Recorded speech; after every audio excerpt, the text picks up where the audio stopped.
The tradition, nobody could eat until you had a blue copy of the booking slip or a gun. That was the culture of that station. And this came from some command staff member. And we love Ed Godfrey's work and all that stuff, but we never know what he's gonna say. And yeah, he does a good job, but I'm a chief, I'm a commander. He can't call me a piece of shit. You know, it's like.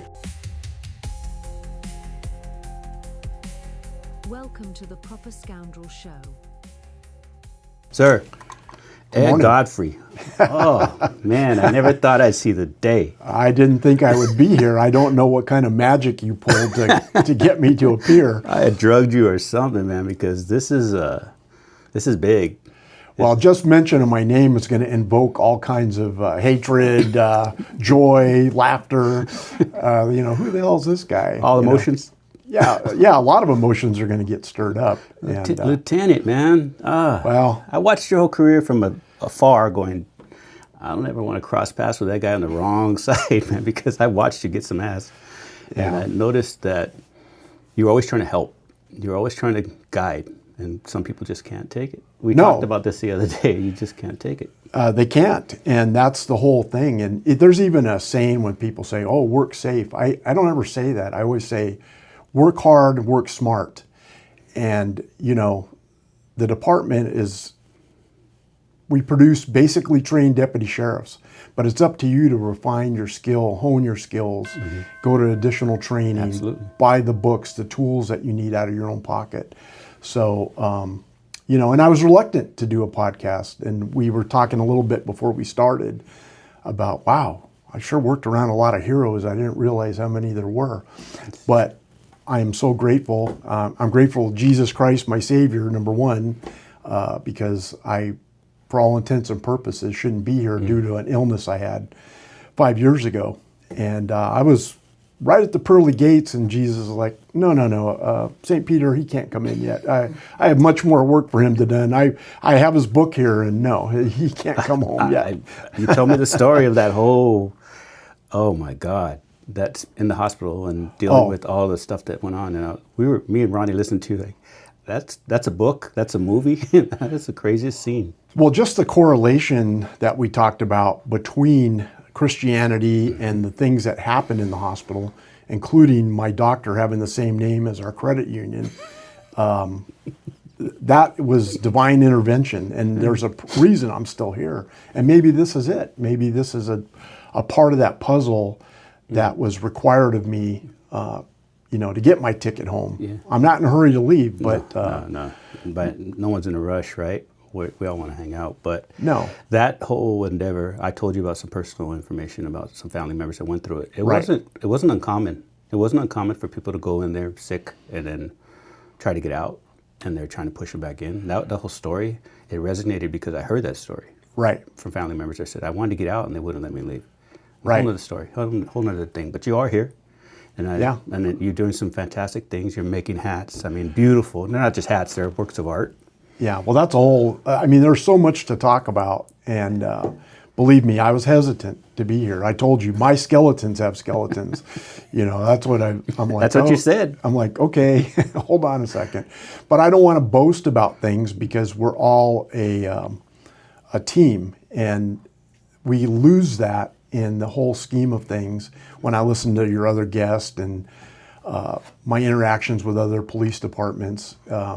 We have a common mission to complete, and we lose that. So we all have egos, but I'd rather have egos than no-goes, you know, and I've met plenty of no-goes. Yeah. Police imposters that hey, he looks like a cop, he sounds like a cop, but that guy's not a cop, you know. I'm glad you said it. Yeah. I'm glad you said it. There's a lot of those people. And being a lieutenant, and I've heard your stories and I've seen you in the field, I watched your frustration. I've heard your frustration with some of these guys that just don't get it.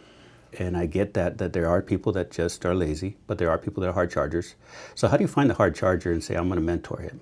How do you make that become something where it actually starts to translate into other people, like other deputies start to pick up the hard workers that are working? Maybe we should all start following that lead instead of the whiners, because there's a lot of whiners. Right. They are there. They're so visible, but they're not heard by management or whatever force keeps them down. Yeah. But they're there, and I never wanted to be a lieutenant. I didn't want to be a sergeant. And one of the things I said when I first became a sergeant, I ended up at Compton Station. So I gave up a cool gig with, long hair and a beard, and I even had an earring at one point.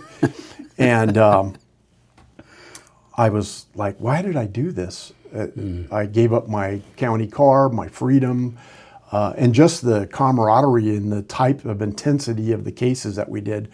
I worked a unit where we were kidnapped for ransom, murder for hire, serial robbery, things like that.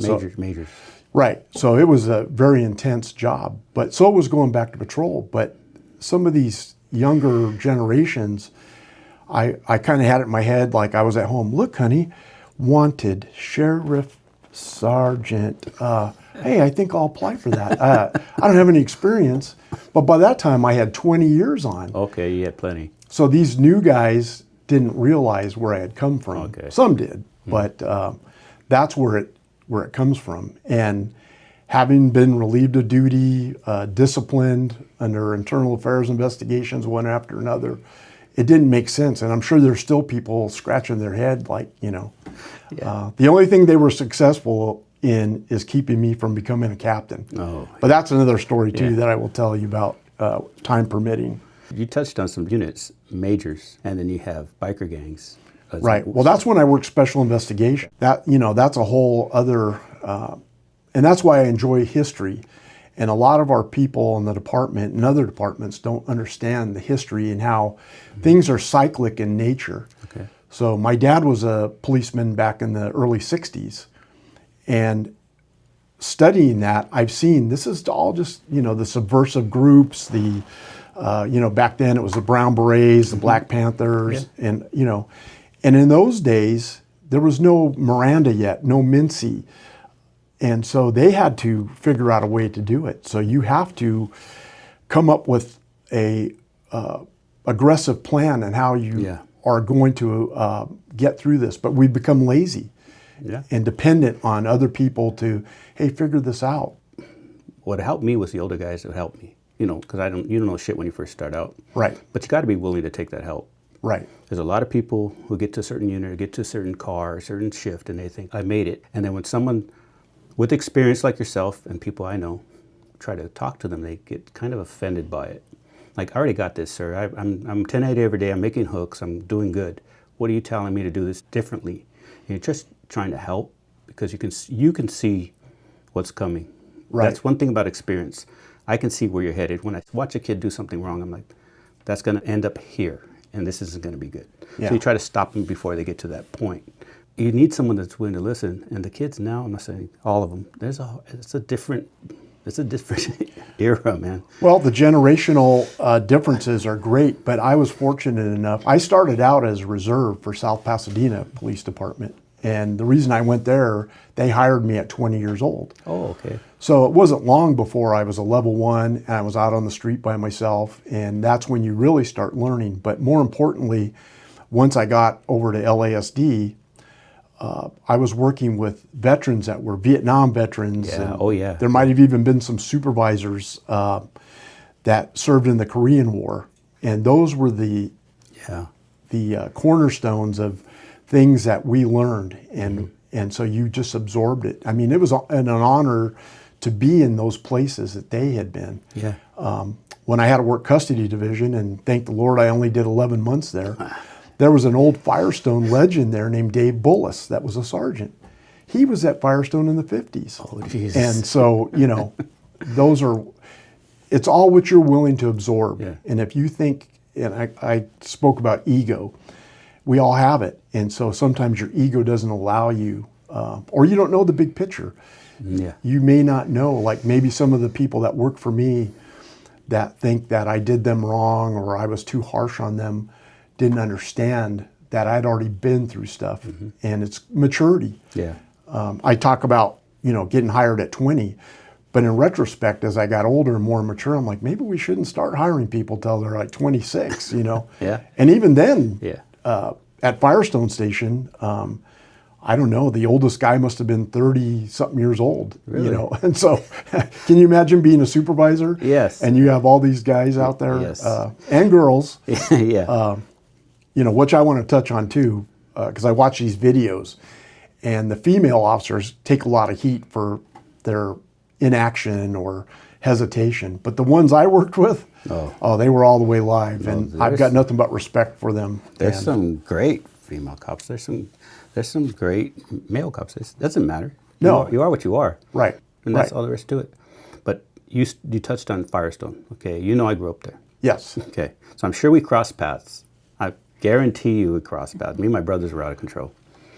What was it like? I mean, what was it like? You were there in the 80s, early 80s? I got there in 1984 with your other guest, Ron Duvall, who was my academy classmate. Ron. We sat right next to each other when we got sworn in.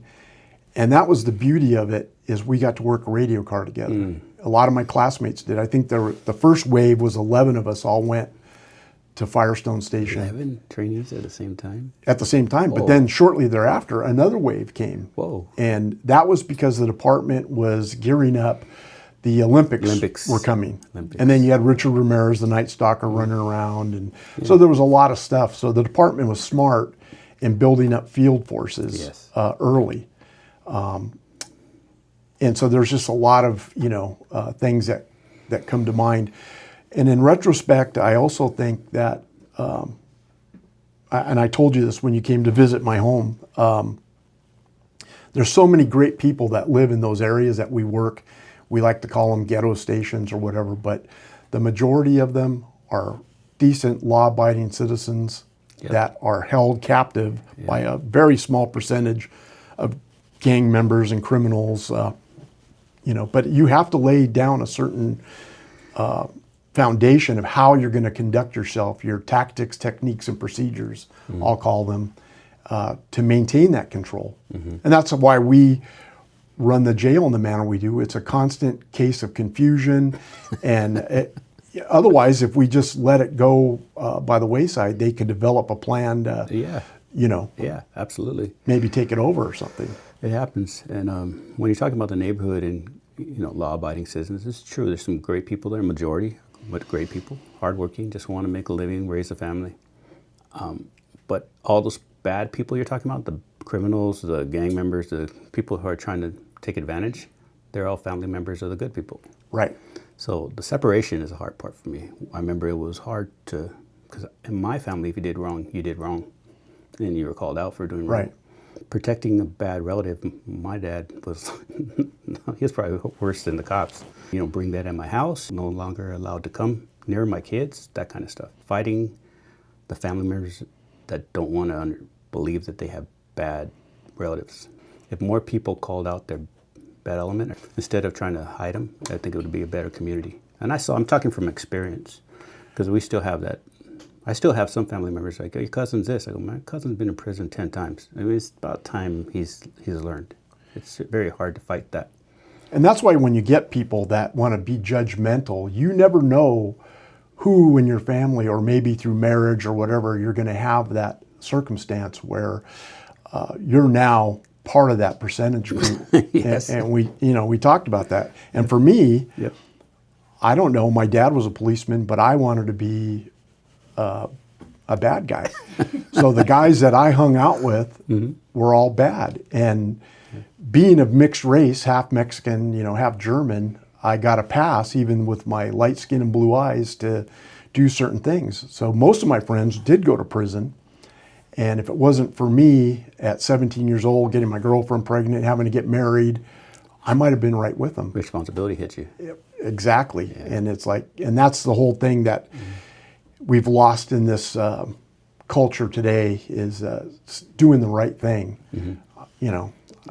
Even though it's not comfortable, or it's not convenient. It was terrible. I remember having to rent a house. I was working 3 jobs. I had a baby on the way. And at the time, my wife and I just laid on the bed crying because I had to go to the gas company, turn on gas. I didn't know how to do any of this stuff, I was busy running the streets, and... But you could have just ran away from it. Well, yeah, I could have. But you didn't. You took it, and You accepted it. There's not many people that can appreciate that, though. And I don't even think that's a thing anymore, you know. And so the sacrifices you make as a father and a husband, they go unnoticed, especially in this job, this profession that we have, because we want it so bad, and it becomes us and we become it. And it's just a long passage. So I thank my family for putting up with all the stuff that they did. It's very selfish stuff. I talked about it before. I was very selfish during the sheriff's department. I want this unit. I don't care what the time is. I'm going to work that shift. I'm going to drive that far. I don't care. I'm going to work at overtime. I want to stay late. All those things because you're having so much damn fun. First of all, it's just it's not even a job. It's not a job.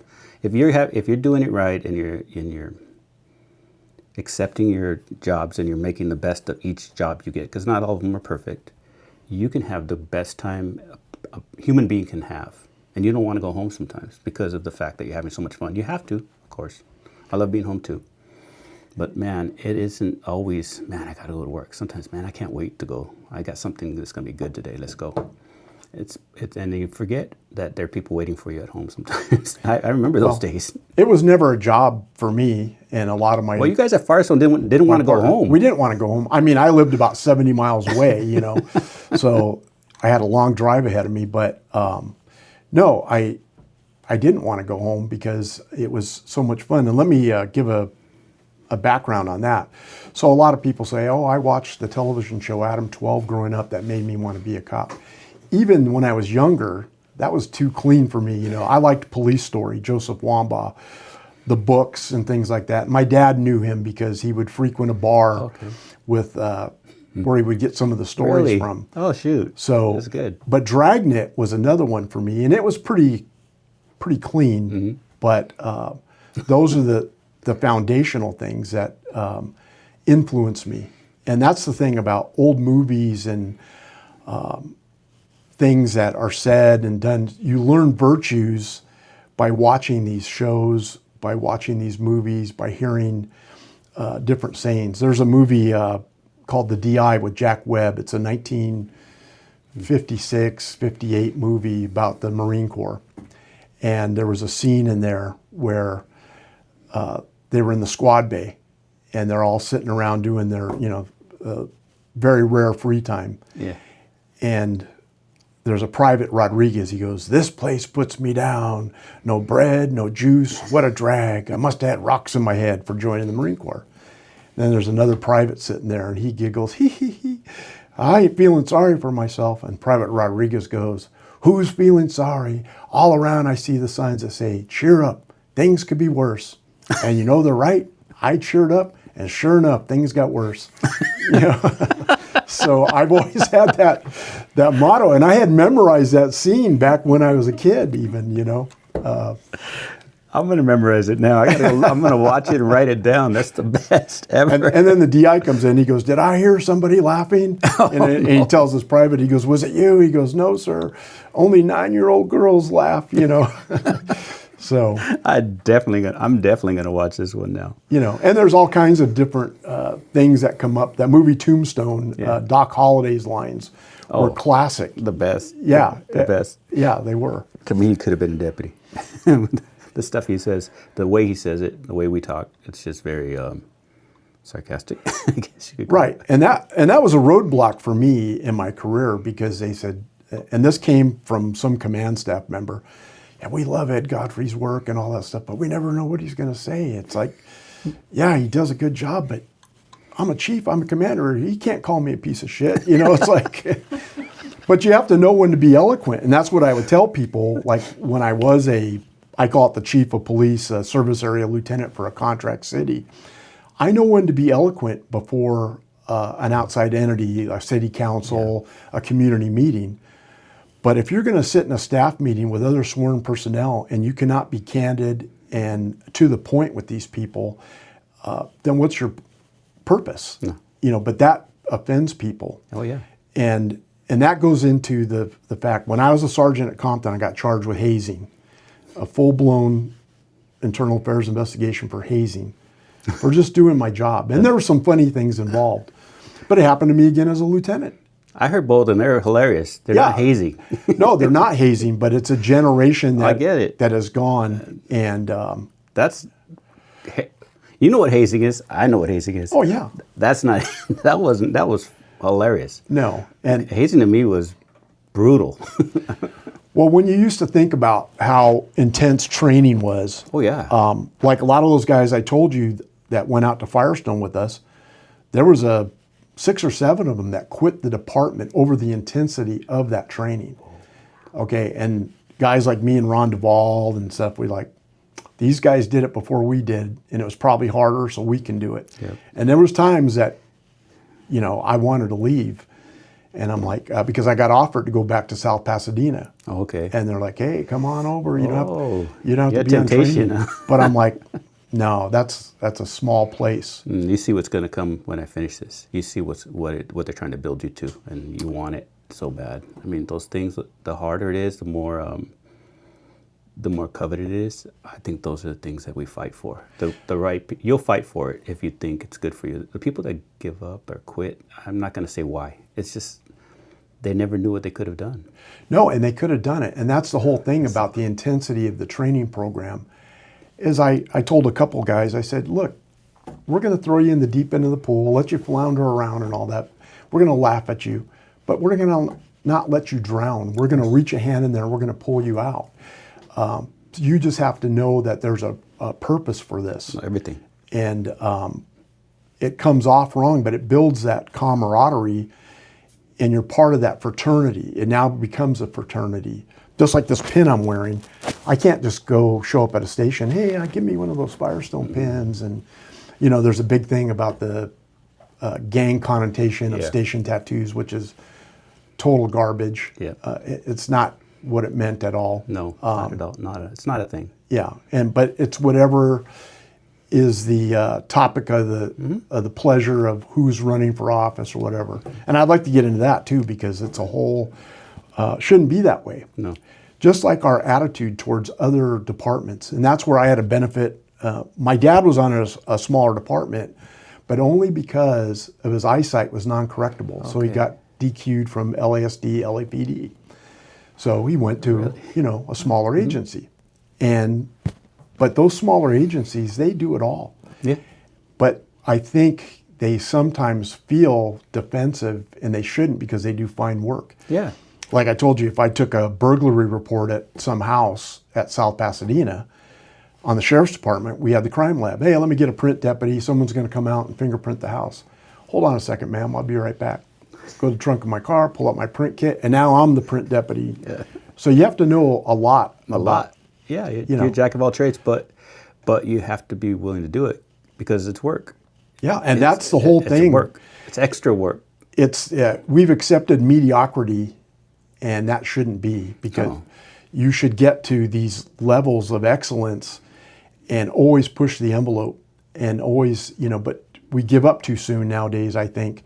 Where I was taught, don't let anybody tell you, you can't do that, you can't do this, unless it says, must, shall, or whatever in that context. Yes. Okay, but there's ways around that too. Yeah, there is. Okay, and so you owe it upon the community that you're sworn to protect that you're going to use every effort, every angle to get the job done. And that's what we're lacking. And so education, we pushed education on the department. But just because you have a college degree doesn't necessarily mean you have street smarts. You have that sense. It's true. I told you about an incident, and I'll call it an incident, but it was in a, what do they call it, executive planning council meeting where they call the stations together. And I was asked about this predictive policing program that was developed. A local police agency was using it. It was known as PredPol. And I stood up and I said, well, to me, that's somebody's night school master's thesis. That's a repackaged version of police intuition. Mm-hmm. So all of us that are street cops, we know in our gut where the drugs are going to be dealt. When they called it Mother's Day, when the welfare checks came, payday. 1st and 15th. Right, and so you know where to find the crime and how to combat that. There was something that was spoken in briefing at Compton, and I think I went off. somebody says, hey, stay away from the Alondras, these apartment complexes. I go, stop right there. What the heck are you talking about? The criminal element should be in their little group saying, hey, don't go in the laundry room at the Alondras because the sheriff's going to come and, you know. Mm-hmm. And we used to employ these things at Roosevelt Park. My park. Turn our jackets inside out so they couldn't see the patches. Get out on foot and walk and see what you can hear, what you can do. You sneaky. So then people are like, well, if you work that area, I saw a picture of you wearing a jacket. I go, well, number one, it was cold in that picture. It was like 30 degrees. But we use that jacket to get over barbed wire on fences, to cover the light bar. Yeah. So when you're trying to sneak up on some narcotics activity or other gang activity, you put it over the lights so it doesn't illuminate. The white jail blankets that we carried in the trunk. Yeah, I guess they were there for victims of traffic accidents and stuff, but you lay that thing over the hood of the car and they can't, all they see is a white hooded car coming down the alley.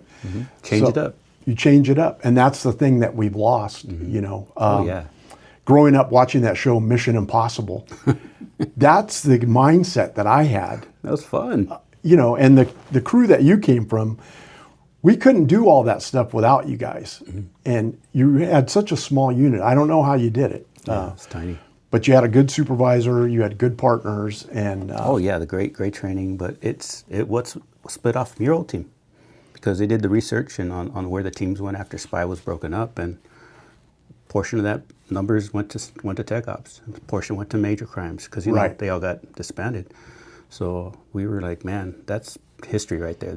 I'm working a unit that I couldn't carry their war bags, but it's pretty cool where you see where it came from. Yeah, and when I was at Special Investigations Bureau, I was part of the prison gang unit, and the door at the back end of our office went right to the tech crew. And I used to like to look at all the shelves and it's equipment. like, my God. Here's a Get Smart shoe phone. Hey, here's a pager. Here's lamps, phones, glasses, hats. I mean, I can't even tell you all the stuff they have. But see, it's cool. But see, you have to be forward thinking in these things. Like I had this van, and I don't know where I got them, but they were magnetic door things. The Daily News. Yeah. It was a newspaper, and I had it on there. And one time there was a guy really from the Daily News that was trying to chase me down on the 605 freeway because he wanted to know who I was.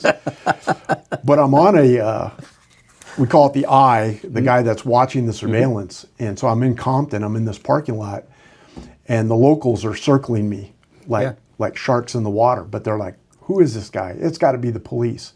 Well, I had made up these job applications. I knew they didn't want a job, but that would be my cover to give them a job application for the Daily News. And then they would say, nah, he ain't a cop, he's, whatever. So. You had to have a plan for when they walk up on you. One of them was acting like you're asleep. One was a map, where am I at? There was a million ways because they're going to come up on you. They're sitting in the passenger side. Sitting in the back seat, a lot of the back seat, frying, sweating. Yeah, I mean, those were terrible, miserable times. You're dying. I've said it on this show. In your underwear, in the Compton, in the backseat of some Camaro, I did it. Right. Just sweating. Try to do a fan, but it's going to fog you up. So, and then they're coming around, they're kicking the car. Oh, yeah. They throw the basketball out the window. Hey, I know you're in there. And then they walk away. They're just checking. Yeah, I mean, they're doing their due diligence on their criminal side of it. And your backup's like, yeah, he's on your roof. Yeah, and so. It happens all the time. What I thought, and this is poor management, and I want to get into the difference between management and leadership too. Who in their right mind ordered all these K cars for Special Investigations Bureau? How the heck are we supposed to do our job? When I went there, I had to use my own vehicle for a while. Sometimes. You were on mileage. Yeah. And you had to have a certain kind of vehicle. But then, I think it was after Sheriff Baca became sheriff, we got this new fleet, but they were all different colored Camaros, one Firebird. And we got them, and they're junk, and they're you can't get it. You need air. Yeah, you need air. And I know you're sitting in the back seat, and you're going to have a little bit of air, but it starts to get hot. Right. And you're drinking your water, and you're calling the ball, and you're just like someone threw you in a pool, just completely soaked. And I've said it on the show, $5 rock, $10 rock, $5 rock, because I would comment, $5 rock. I'm going, this is not worth it, man. This is not worth it, you guys. I just came from OSS, and you guys, what are we doing? What are we doing? And then finally you get out of the car and you put on you wash up, whatever, and you go do your thing. I'm gonna feel satisfied when I'm done with my job. That job is hard to go, yeah, I want to do that again. Being on the eye is awful. Right. It's awful. Right. I like being the guy that's watching, laughing at you in the car, drinking my soda with my air conditioner on. And it's all about teamwork too. I got left in downtown LA one time. It happens all the time. And then I can hear everybody on the radio, hey, I'm northbound on the 5, I'm by Magic Mountain. And I'm like, hey, did we call this and somebody did not tell me that we called it? I was by myself. We did it a couple of times. I didn't do it. The supervisor forgot somebody on the eye. No, and it's unacceptable. Yeah, of course, but it happens. It does happen. It happens. And hey, wait, where are you guys at? Well, we're in Calexico now. Right. Because you have to follow off, Now that's the beauty though of working for large agencies, all the things, and I recently interviewed for this job at a private prison, and there's a story behind that because we don't have Social Security unless you worked a job before, so I'm like short 6 units. Yeah. So I give them my resume, it's chock full, 37 years of experience, this and that. I didn't get the job. And it says, thank you for your interest. While you have an impressive credentials, we found somebody that more fitted. Who? And I'm like, wait a minute. I was at many points in charge of the largest jail in the world, and worked internal affairs, all that. Oh, you didn't hear me say that. That's not one of my proudest moments. But no, it really is, and I'll get back to that too, because there's a lot of fine people that work there too. Absolutely. That get a bad rap for working there. But going back to being innovative, there was a team I was on at Pico Station, and we needed to get to this house, but we needed to figure out who was in there, what's going on. So I had a female partner that was new to the team. So I said, hey, I'll show you how we do this. So she goes, what are we doing? I go, knock on the door. Hey, we're here about the puppies that you have, free puppies? No, we don't have any free puppies here. Oh yeah, I had this ad, I wrote it down. Oh, I'm sorry, I think I got the wrong address. Well, now that gave me a chance to identify this guy and see if he was home. And just stuff like that. I mean, I would find, and I'm telling a tech expert here, but I would find neighborhoods, like if there were homes that were similar construction, like tract homes, I'd find a friendly there. Hey, can we come in your house? And I want to see the floor plan. Mm-hmm. And Sid Hale was the master at that. I started to get to know about, there's dormer windows, there's vents, so there's a bathroom down that hallway. So you have to think of all these different things, because prior to, I think it was Jack Williams getting killed and then Rich Hammett getting killed, all of our special teams, we did our own entries and stuff. Oh, yeah. We didn't rely on the SWAT team to come and do all these things. And we got good at it. Yeah. But you learned real quick. No, you learn really quick. I was a roofer, and just my roofing experience, I go, that's a kitchen hood. That's this, that's that, that's the bathroom. And just by looking at the roof off the Zillow, I could tell you what rooms were where, just by the roof. And how the hell? I go, dude, I was on the roof, and you know how to put these pipes in. And I said, this is something you can use. Zillow used to let you go around the backyard. Remember those days? Later you could actually look around the whole yard. Yeah. So there's little tools you could use. But that's the fun stuff, is how do I figure out how to do this? How do I get into the house? I know we had Domino's pizza uniforms. Right. I got a story about that too. My brother was UPS, and in Hollywood he's retired for years, and LAPD goes, can we borrow your jacket and your clipboard? And my brother goes, here, takes it off, gives it to him, and they go up to the door with my brother's clipboard and the jacket, knocked on the door, and they broke the door down, threw the clipboard through a jacket, and my brother's running back to the truck. And I said, that's so cool that the LAPD figured it out that way too. I don't remember if it was Gas Company or Edison or whatever, but they forbade us from wearing those uniforms because people would call up and say, hey, there's some of your Edison guys, they're beating a guy up in the corner over there. What's going on? They're like, hey, you can't do that anymore, But we had Sparklets water bottles, but that was the fun of it. It was dangerous work, But who's going to get the job done if you don't go to those? And I don't want to give away anything. That's the one thing I don't like about the first 48 and all that. Don't give away our... Not too much. Stuff that's not known, of course, you got to keep it secret. But you talked about the magnets. Tech Ops, we had the whole metal wall. Right. Just like everything, any company, anything, because you have to get places. And that's one thing I learned too about, I can spot undercover cops like 10 miles away. It's like, okay, he bought those shoes at Costco. They're all wearing them. They all have these, this look about them. What was it? The narco starter pack was construction boots and cargo shorts. Yeah. It's like, come on, man. And we'd make fun of it. They made fun of it. It's funny.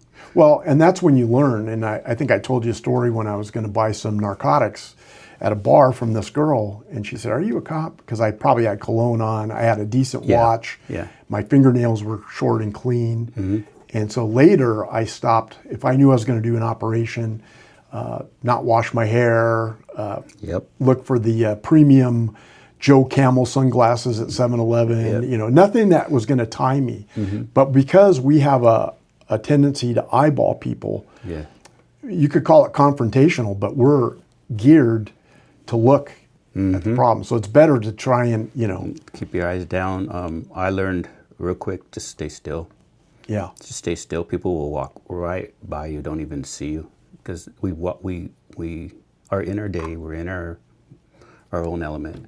We're not looking around. We're looking at things that move, like, oh, can I bump into it, or do I know that person?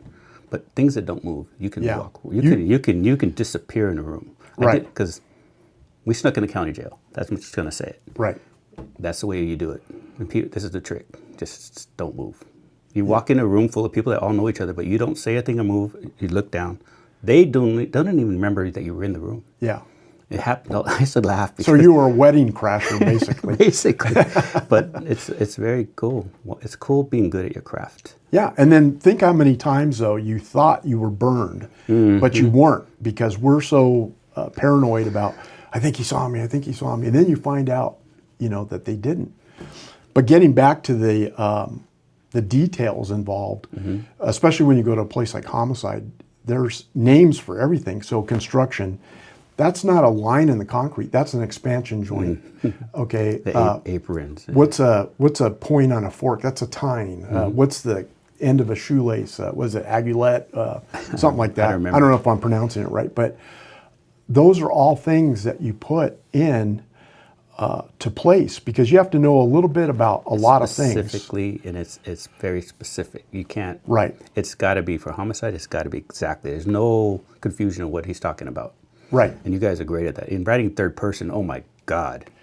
Well, people think you can do it. It's hard. It's very difficult for me. But the thing is that when you are so well versed in your craft, especially at Homicide, you're going to put these defense attorneys and stuff on immediate notice that, like, I'm not just dealing with Christmas help here. And that's what's saying, I say, I'm not Christmas help. I'm not seasonal. I do this for a living, Yeah. Tech Ops, they stipulate. As soon as you start talking, I stipulate, because they have no clue what you're talking about. Right. No clue, but they try to read that little form they all get. They do their seminars. Oh, right. For Homicide. Yeah. They do it for gangs, and these are the questions you should ask the gang guy. You should list the questions. And as soon as they hear you talking, let me push that. I have no idea what the hell's going on here. Right. They don't want to make it worse for that person. Yeah. And it's terrible, because there's so much that we could go into about this stuff. And getting back to that interview I recently did, my fault was I assumed I was talking to two other cops. I was very relaxed in my interview. And I think what didn't get me the job was I said, in the vernacular of my department, I was what was known as a shit magnet. I can't even finish a cup of coffee without somebody, bringing me a problem. Yeah. And they probably were all in on me until said, that moment. They're like, no, we don't need this guy. This guy's going to make work for us. Yeah. That's small thinking, though. It is, and it's not the goal. It was never my goal. It's just doing the job. And that's the whole thing about becoming a sergeant and a lieutenant. I didn't want to do that because it was so much fun working a radio car, working the streets. That's my fondest memory. Out of all the coveted jobs I've had, I can't replicate that feeling. And You can't even explain. Even telling war stories, it doesn't even do it justice, man. no, and I don't really like war stories But because they pop out. They pop out. because we all have. Especially when you get around other cops. Yeah, but we all have that. That's why I don't like. I'll use Compton as an example. Recently, something came up with one of the candidates that he was alleged to have made comments that they were the best. But I felt bad for those guys because I've worked with some great people from Compton, the former Compton Police Department, because every agency has them. We're just hidden. Mm-hmm. It's like the political climate today. There's so many conservatives out there, but they're not being heard from, or they're afraid. Just like the neighborhood you grew up in, there's not people willing to come forward. But I bet you they're in their house. I'm so glad the sheriff came. There's and, more than they know. Right. There is. You would think my family would be, because same neighborhood, same bad background, same criminal element, some in jail, some not. Very conservative. Right. Because that's how we survived it. That's how everybody got out. My whole family got out. Yeah. You know, some people ended up in jail, but they never were going to get out. But they all got out for the most part, majority. And it's because they didn't think that's all there was. They didn't think this is it, this is all we got, this is where I'm going to live for the rest of my life. I'm going to try better and try harder. And, you know, I'm not trying to disparage people that can't get out. It's hard. I understand that. Right. I'm saying, but we got out. And we're lucky for it. We're blessed for it. But they never made excuses. That's what I'm trying to tell you. My dad was OG gangster, and he was, you are not going to get bad grades. You are going to be here at this time. You're not going to be out all night. You're not going to dress like that. Those are the guards of the house. You need those people. Right. You can't just have somebody just letting people do whatever the hell they want, especially kids. In those neighborhoods, you work there. Yeah. There's so many opportunities to screw it up, screw up your whole life, because everybody's out there gaming. Right, and that's where it comes into having properly trained policemen on the street. You guys got me all the time, but you always let me go because I wasn't doing anything wrong. But I told you the other day that if it wasn't for experienced policemen that knew what they were doing, my career was toast. Yeah. On some of the stuff I was doing, making explosive devices, and hopefully there's a statute of limitations on some of this stuff. But at one point we. Now, I'm not even going to tell that story. I got to ask about the 2 pursuits in one day before I forget. Oh, gosh. Well, that was just like any Joseph Wambaugh book. And I got to tell you about that in a minute, too. Working with, because there was a book called The Choir Boys and The New Centurions. So getting to work with your academy classmate in patrol is like the greatest thing in the whole world. Oh, yeah, your brothers already. Right. So we were never lazy. Like we had to, it was a tradition. Nobody could eat until you had a blue copy of the booking slip or a gun. And it was just, that was the culture of that station. And we'll get into that too, about different cultures at different places. But yeah, 2 pursuits in one night. And if it wasn't for good supervisors, you know, we would have been mired in paperwork and all this. And one of them, the sergeant rolled out there and he goes, okay, it was a stolen car. They bailed and all that and got away from us. And, well, this is LAPD's area. All right, just, you know, I'll let it go. This is when you're working with Ronnie, right? Academy classmates, then you got to be in the same car. Special car, just because you guys just decided to get in the car together? No, it was somebody, there were so many of us there from... They started putting you guys together. That class, they put us together, you know. No way. Yeah, so... It was just a perfect recipe. And I want to talk about the supervisors. Like, it's very common, that guy's a punk, he did me wrong. There's people that are going to watch us and say, that guy did me dirty or whatever. It's like, no, I did not make you pick up that prostitute on Mission Boulevard and then get caught by your wife and give her a pair of Irish sunglasses later. No, I did not cause that. What do you want me to jeopardize my career to save your stupidity? You know, but these guys, these supervisors, that some of them were known as, that guy's a heavy duty punk. They saved me. Really? They couldn't come out and tell me that they were saving me. But I know based on, like everything that happened to me administratively, internal affairs wise, I deserved all of it.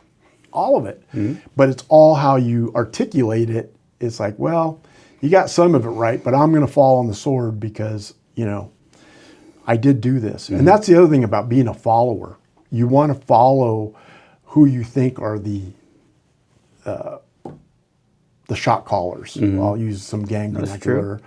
So you start doing that, but then you start realizing that, well, that might not be the best thing and especially working in a unit like SPY or Major Crimes Bureau and you're in undercover capacity, you're kind of reckless in some degree because you're not supervised. Your persona develops into this thing where you're invincible, working the motorcycle gang unit, I think I started to believe I was one of them. It's like you get like that. And so you don't tolerate department policy and rules and regulations. You're kind of a loose.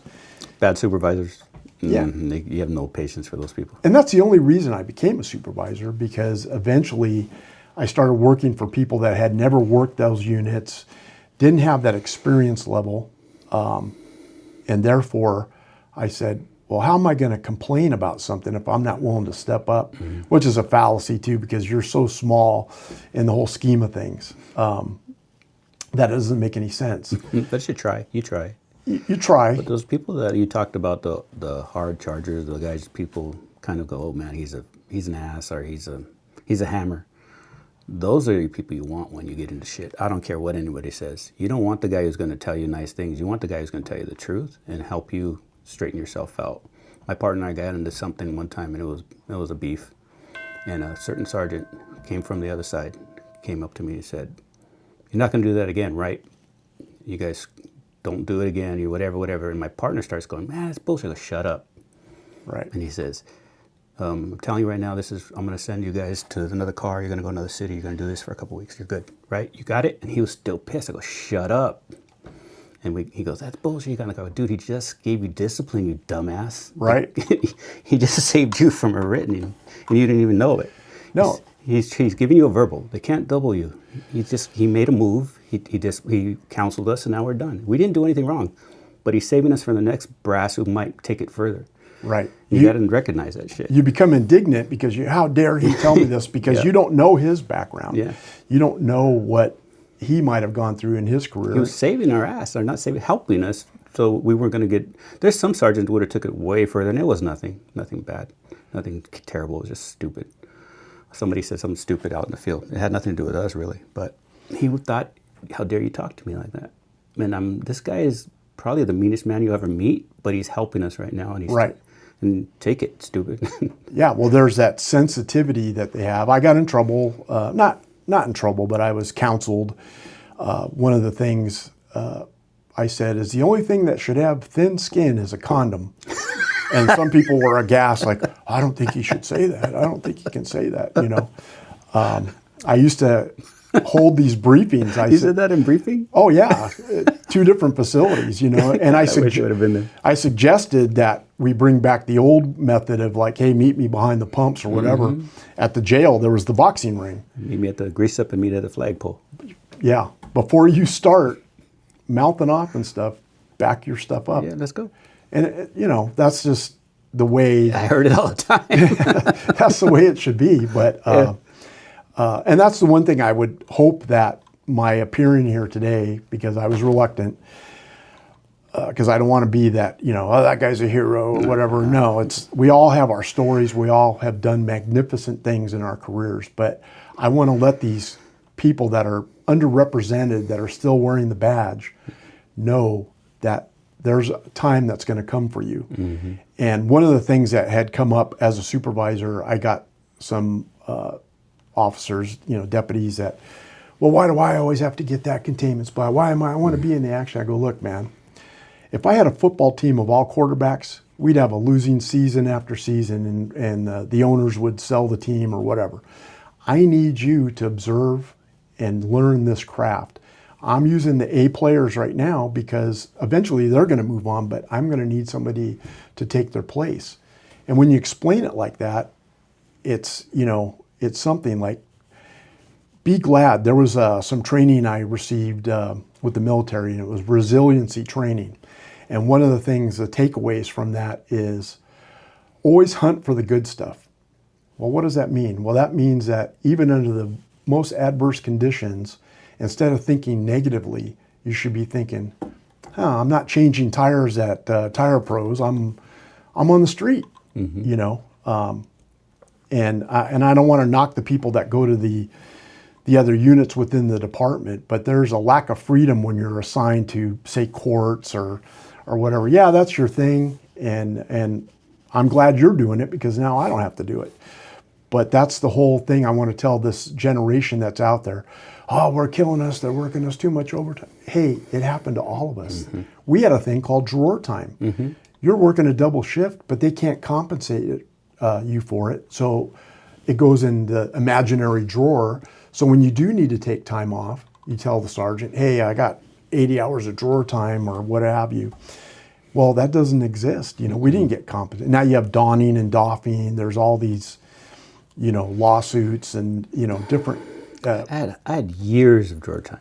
Yeah. I didn't go. And then you transfer. And it's gone. It's like it never happened. The next guy's not going to give it to you. And that's the whole thing about, what did I work? I think I worked 7 different patrol stations and 4 different headquarters detective assignments. But every station has its culture and stuff. And I don't like change. I would have been happy staying in South LA my whole career. But there was a couple of things that happened, you know, shootings. And so I was so angry when I got transferred to another station off a 1986 shooting.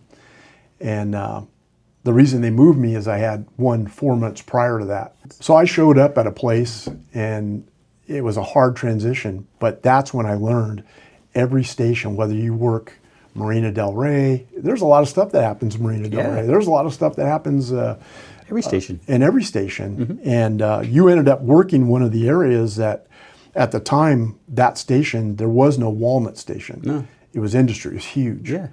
But I was like, this sucks, man. Why am I here? You gotta find it. I got in trouble by a sergeant because where I came from, we mitigated stuff over the phone sometimes. That's when we had deputies working the desk. Complaint, dispatcher, watch deputy. And I'd get these, you know, family dispute calls and I'd handle it over the phone. You know, I'd evaluate it. I'm an expert in that. But the sergeant was listening. They were monitoring phone traffic from the desk. And he called me in and ripped me a new one just because. And I'm like, see, that's the problem. We have a policy here. Every call will be answered.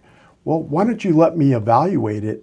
You know, maybe it's not necessary for us to go here or there's another avenue. And that's why we're taxed. Mm-hmm. You know, a lot of these cities that are contract cities, they demand this, this, and this. It's like, I'm not telling you how to run your trash program. You need to let us run this. We're in a business where the customer is not always right. Yeah. So we want to call ourselves a business, but our predecessors fought very hard to make us a profession. Mm-hmm. Okay. And people can say, well, you didn't do all the training I did to become an eye doctor or whatever. And it's like, no, we did. You know, there's a aspect of it. So no, the customer's not always right. The reason our supervisors are mired in paperwork, because every complaint that comes in, it's like, hold on a second. What are you talking about, sir? Get out of here, you know. Yeah. And sometimes that's how it should be. Mm-hmm. But we developed a culture on the department where everything is a litigious element. It's overreaction to everything.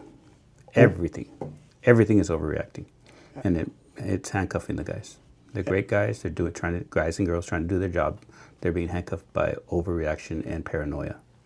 Right. Because every complaint isn't a beating. It's, he talked to me bad, or he smirked, or, you know, it's a lot of stupid shit. There was a saying in South LA that when I first heard it, they go, yeah, he jumped on me. He jumped on me for no reason. I go, where did he jump on you from? Did he get on that table?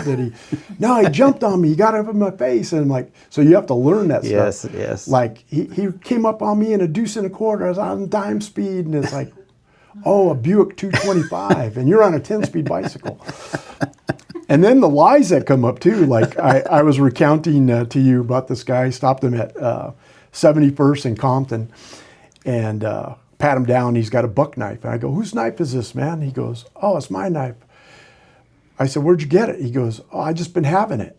That's a common term there. And I opened it up. I said, oh, yeah? Well, who's Stainless Pakistan? And he goes, oh, that's my Mexican buddy. I'm going to give it back to him there. And he's like, man, you didn't have to lie. I just, you know. We talked about Doug. the girl running down Nadu. You Yeah. know, it's like, girl, why are you running? Doug's chasing me. And I'm like, Doug who? I haven't met a guy out here named Doug, but which Doug are you talking about? No, the MF and Doug's chasing me. And I see these pit bulls running, you know. So You got to pay attention. you have to pay attention. And, you know, it's what they know. It's, But they're doing that like you understand sometimes. And I grew up in that neighborhood, so I know a lot of it already. Yeah. But it took me a while too. But see, we wouldn't work there if we didn't truly love those people. No, great people. They just want help. I told you a story about I was at a liquor store up on Holmes and Gage, and there was these little kids in there, and they were eyeballing the candy aisle. They didn't have any money. They were just dreaming. So I reached in my pocket and I gave them a couple bucks and let them buy some candy. And then I told my mom about it, and she goes, "You shouldn't have done that because now they're going to go home and probably get accused of stealing that candy because the parent or It's true. you wasted the money on that you- the guy gave you. We could have bought something else. Something you know? else. Yeah. You never know what's important to that family. You're right. And that's why these podcasts, you know, there'll be some things that I say here today that could be misconstrued, but these are just my opinions, my observations. You know, when I hear about all the things going on with the race for sheriff and all that. But my take on that, and I could be wrong, there's going to be some leaders and managers that are going to say that guy's full of crap.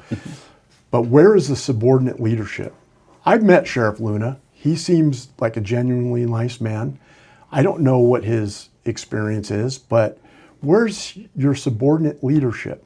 And I take a lot of heat from people on social media. They're big talkers on social media, but I'm open to throw down at any bar, anytime if you want to talk bad about my friends.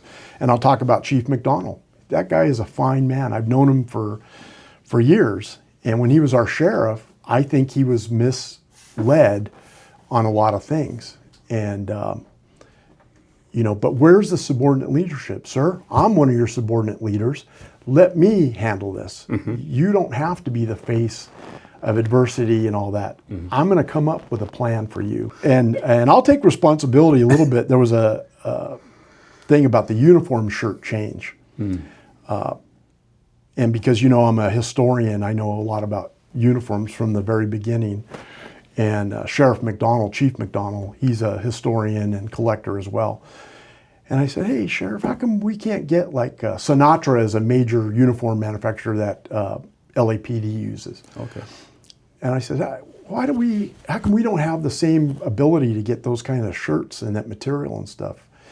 And he says, yeah, that's a good point, you know. And I don't know if I caused it to happen, but shortly thereafter, we had to get that heavier wool, you know, which in fact is cooler, doesn't wrinkle, you don't look terrible in it. It has a way of conforming to your body, you know. It's hard to look good in tan and green. Yeah, yes. You know, I always looked thinner in dark blue, you know. But, everybody does. But, and then the one thing, I think possibly changing over the brass hardware. Did somebody misadvise him? Because it was his prerogative to change it, but LAPD at one point up until 1970 used to have gold buttons, and then they switched to the silver buttons. But I think if you look at past manuals of policies and procedures in the uniform section, will be constructed of brass and nickel plated. Did somebody misconstrue the brass part? I think they misconstrued the timing. The timing was terrible. It's just, dude, you come into the new department and everybody's looking at you like, what are you going to do? And that's your first, or one of your first big moves. It just kiboshed him from the rest. And I hear it on here all the time. Yeah. Mick Buckles, Captain Buckles. I Yeah. mean, that was just really bad timing. And it was unneeded. I'm sorry. The gold, I don't care. No one cares. Most guys are wearing Velcro or the other light gear. They're not Right. wearing the buckles. They're not doing it. But he made you turn in your old stuff and he gave you new stuff. How much money are you spending on that? It just was a bad timing. And, Yeah. and I think it hurt him a lot. It did, but he's where he belongs, you know. And back home. to me, he's a great guy, and I'm going to have disagreements with people about who I think are the best. Now, our uniform appearance is terrible. Awful. It's awful. When there was a show on in I think the early '80s called Hill Street Blues. loose takeoff of Chicago PD. That's what LASD reminds me of, Hill Street Blues. You've got some guys wearing leather jackets, some guys wearing this, ball caps. I could never keep up with the different colored polo shirts for special teams. My detectives at Temple Station were aghast that we had to get jackets. Well, you should look professional. You know, that was the one thing in Homicide Bureau. If you're going to stand in somebody's living room at 3 in.the.morning and tell someone their loved one has been murdered, you should at least look professional, at least as much as an undertaker might look, you know. Well, yeah. Because there's a thing about professionalism. Yes. And there's been studies, even with bad guys, that will, a guy that's squared away and has a maintained weapon or maybe a special holster, they're less likely to take that guy on than someone who's complacent and has no command presence at all.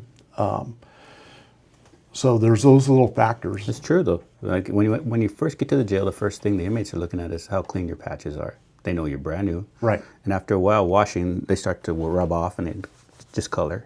And those guys get away with more and don't get challenged as much. You look fresh, they're going to challenge you. They're going to challenge you every day. In the jails, they're always trying to get over on you. In the field, my issue is always going to be is the material we have in our pants is bullshit. Wool pants is just stupid. I'm sorry. We should be wearing something military doesn't wear, you know, was it probably an inch thick wool? It's just the most awful thing to wear. It's hot, it itches, it looks terrible because what they do is they just keep cutting the legs off. If you're short, they don't shorten the crotch area. So you got this pant that's like down to your knees. It's just a horrible pant. And if it was custom and they went to a different vendor and made it look right, it would look great. But it just, they've never got that right. Well, and that's the whole thing about if you are in the military and you go to uniform sales, whether it be the PX or whatever the different branches call it, you get the off-the-shelf, you know, item. But there's another uniform company, the name escaped me, but you order custom uniforms that are of a different material, they're more repellent, they're this and that. They're a lot more expensive, but if you're gonna wear a dress blue uniform, it should be proper. Now there's things I don't like. I don't like formal events where guys are wearing their boots with their pants too long.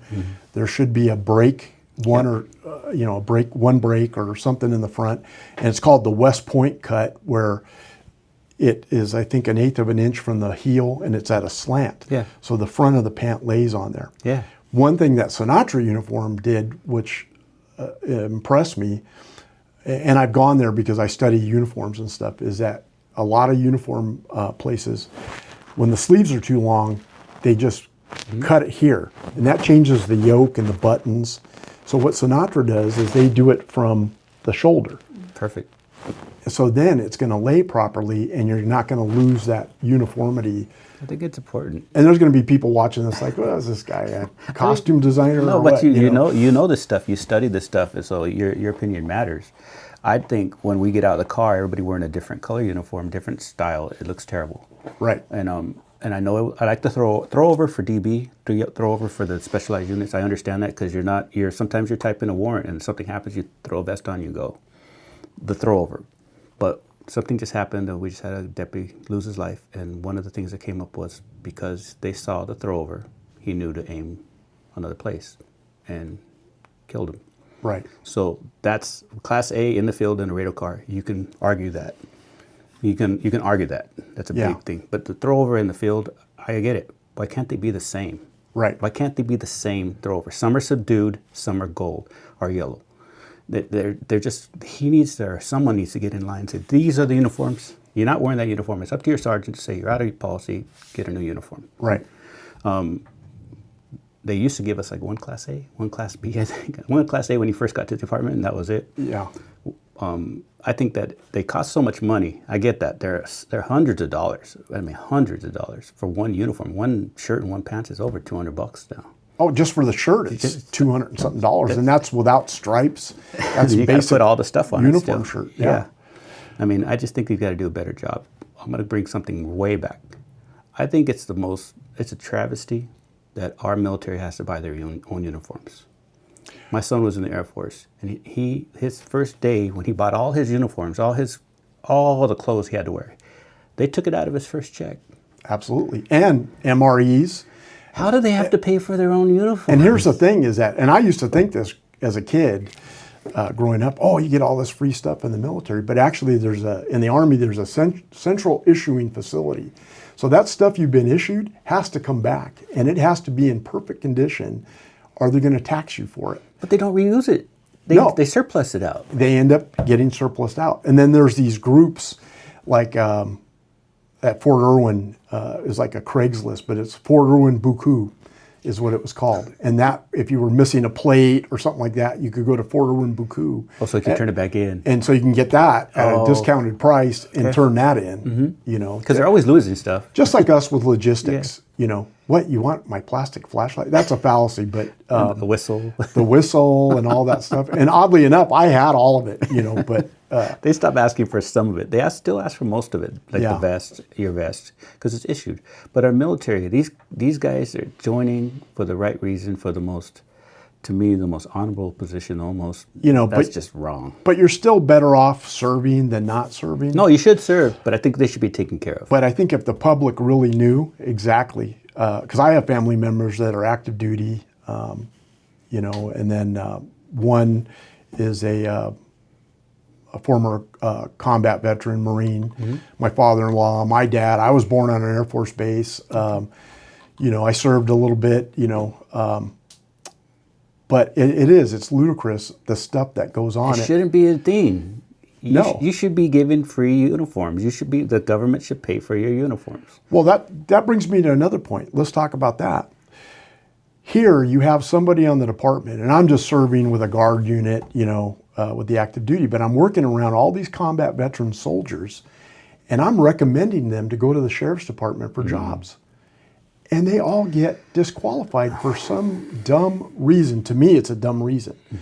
And none of them, out of, I don't know, 15 or 20 soldiers that I recruited, they didn't make it. One went to San Diego Sheriff and one's Las Vegas Metro now. Great departments. But if you've got someone that's on the department, at first I was a sergeant, then a lieutenant, and I'm telling you, I'm working the road with these guys. They are good to go for our department. You should do that. And by and large, that's what's changed too. Like my generation, when I came on the department, everybody had served in the military. And even if they didn't, they had association with it. And there's a different, you know, because that's survival. You know, that's... Oh my God. I think Sheriff's Department should be actively recruiting military. Actively. I don't know what they have to do, a website, seminars, conventions, incentives, some check signing bonus, whatever. Yeah, they do. And there was two guys that would help recruiting and stuff. And one of them is one of my heroes, Jack Mayer. We can use names, right? Yeah, for sure. Okay, he's legendary. Nobody, you know, that guy was Special Forces and guys like Brad Welker that I worked for, you know, they helped recruit a lot of people. There was a guy named Jim Kaler, rest in peace, that was just an outstanding Silver Star recipient. Damn. Well, I got him and Jack to go to Fort Irwin to do a recruiting thing, except if you knew Jim, he was not politically correct. Oh, okay. And so, you know, I was like, there were some cringy things that came out, but it was like, but I'm telling you, the soldiers ate it up. They loved it. Because that's what they wanted to hear. Yeah, real life. You know. Yeah, a down-to-earth person. Yeah, and you'll find this amazing. Not only did I get accused of hazing as a sergeant, accused of hazing as a lieutenant, but in the guard, the military, I got brought up on, you know, a similar type of thing where I was, you know, mean to somebody. I was like, wait a minute, I'm a platoon sergeant and I can't tell this guy he's unsat, you know, but. Yeah, I had Sergeant Major Payne here, Marines. David Infante is a drill instructor. I don't know if you know David. I love David. So David came in, talked about Major Payne. It's funny, his name is Sergeant Yeah. Major Payne. But yeah, I had him on the interview. I had him in there. Oh my God. Being mean, when he was telling me some stories, I was like, he would have never survived what you're talking about because those guys in those days, they were doing some disciplining. Yeah, yeah. I'll just call it that. Yeah. Disciplining, some real disciplining. Well, and you know, if it's not illegal, immoral, or unsafe, you're good. You're good. And there's a purpose for it. Because you may hate it at the moment, but you're never going to regret it. And that was one thing that always haunted me. I worked with a guy that would always say, yeah, you non-serving F, and I go, that hurt my feelings, So you had to find a way. And my relatives joining when, after 9/11, that's what prompted me to finally find a way in. And it was You just wanted to serve. so rewarding Yeah. that, and when we can get into the different sheriffs we've had, whatever you want to say about Lee Baca, I love the guy. He was a good sheriff. He was, again, his subordinate leadership didn't do what they should have done. But he allowed me to use so many department resources for the Army that it was amazing. I got to send soldiers, active duty soldiers, to homicide school, traffic school, for free. Damn. Not only that, is our advanced officer training unit on 2 occasions sent a whole staff up to Fort Irwin to 832 certify these soldiers No shit. for free. Damn. That's thousands and thousands of dollars. Yeah. I had to go before the Board of Supervisors. I got 2 LASD radio cars donated to the military police school at Camp San Luis Obispo. And the thought was, well, why isn't San Luis Obispo giving that up? They're not as big as us. They don't have that resource to do that. And Baca let you do all that. It was carte blanche. So we did a ceremony for him, and one man's friend is another man's enemy. And these candidates that have come forward, like I knew Alex Villanueva peripherally, working at Star Center. I think he was a DI up there at the time. We didn't really know each other. And at first I was opposed when he became sheriff, only because my friend got aced out, but he really started coming around, and I started appreciating, if I see him, he's the sheriff. He doesn't lose that title, in my opinion. Now, one of the other candidates, Mike Bornman, and I know he was one of your guests as well. He was my radio car partner at Firestone. He's one of the most brilliant, innovative cops I've ever worked with in my life. And to hear the disrespect that comes out of people's mouths, you can, and I learned this from somebody else, is disagree with his policies, but don't attack the man. Attack is planned for policy, but don't attack him. And there's a little item I brought. You wanted me to bring a couple little things that were important to me. But when Mike Bornman became a lieutenant, he was assigned up in Crescenta Valley, I think. And my partner and I were working this. It was a Canoga Park murder, but the body had been dumped in Angeles Forest and set on fire and all this. It's an interesting story. Well, Mike Bornman could have just been in the watch commander's office watching TV, doing jail checks or shopping on eBay or whatever. But because he's a policeman deep down inside, he went out and enlisted some of his hard-charging deputies. Hey, get me some information on this Angeles Forest murder, because that's part of their jurisdiction. And sure enough, he did. Nice. And now we have a set of, I call it like the Seinfeld Bizarro episode. These suspects were known by one name in the valley, but they were known by a different name, nicknames in Crescenta Valley, Tahunga, those areas that are frequented. And that's what broke this case wide open. No way. I know I'm bouncing around No, it's okay. It's all good. A lot of stuff, but It's good. There were so many things about it that were, and one of the people involved in it, all we knew that the name was Mia. And I won't give her real name, but I did everything. This is when we talk about going the extra mile. Mia. I used every law enforcement resource to check who's named Mia. Are there other versions of Mia, different spellings? I started calling grocery stores, Costco, Kohl's. Does somebody named Mia? How many Mias do you have? How many cars are registered to Mia? Gym memberships. I'd call different gyms. Damn. Mia, because they said Mia orchestrated this whole thing. So once we finally catch her, I'm sitting there, and it was in San Fernando PD, we're doing the interview. And she tells me her real name, and I go, but where does this Mia come from? And she says, oh, that's my party thing. All my friends say, I'm always missing in action, eh? And I'm like, oh my God, I would have never figured that out, you know? But it took going that extra mile, you know? That's funny. So to get back to the victim of this thing, and it was all over a stolen tattoo gun. It was a night of crime, stolen cars, and all this stuff. And this victim ends up going to this apartment complex where this girl had basically lured him there because they were going to seek vengeance on some misdeeds he had done to them, apparently. So he goes in there, they get in a fight, they end up killing him. They're getting high, they end up rolling the body up, putting it in a spare bedroom. They rolled it up in a carpet and left him in there for a couple days. And then they decided, well, we got to get rid of him.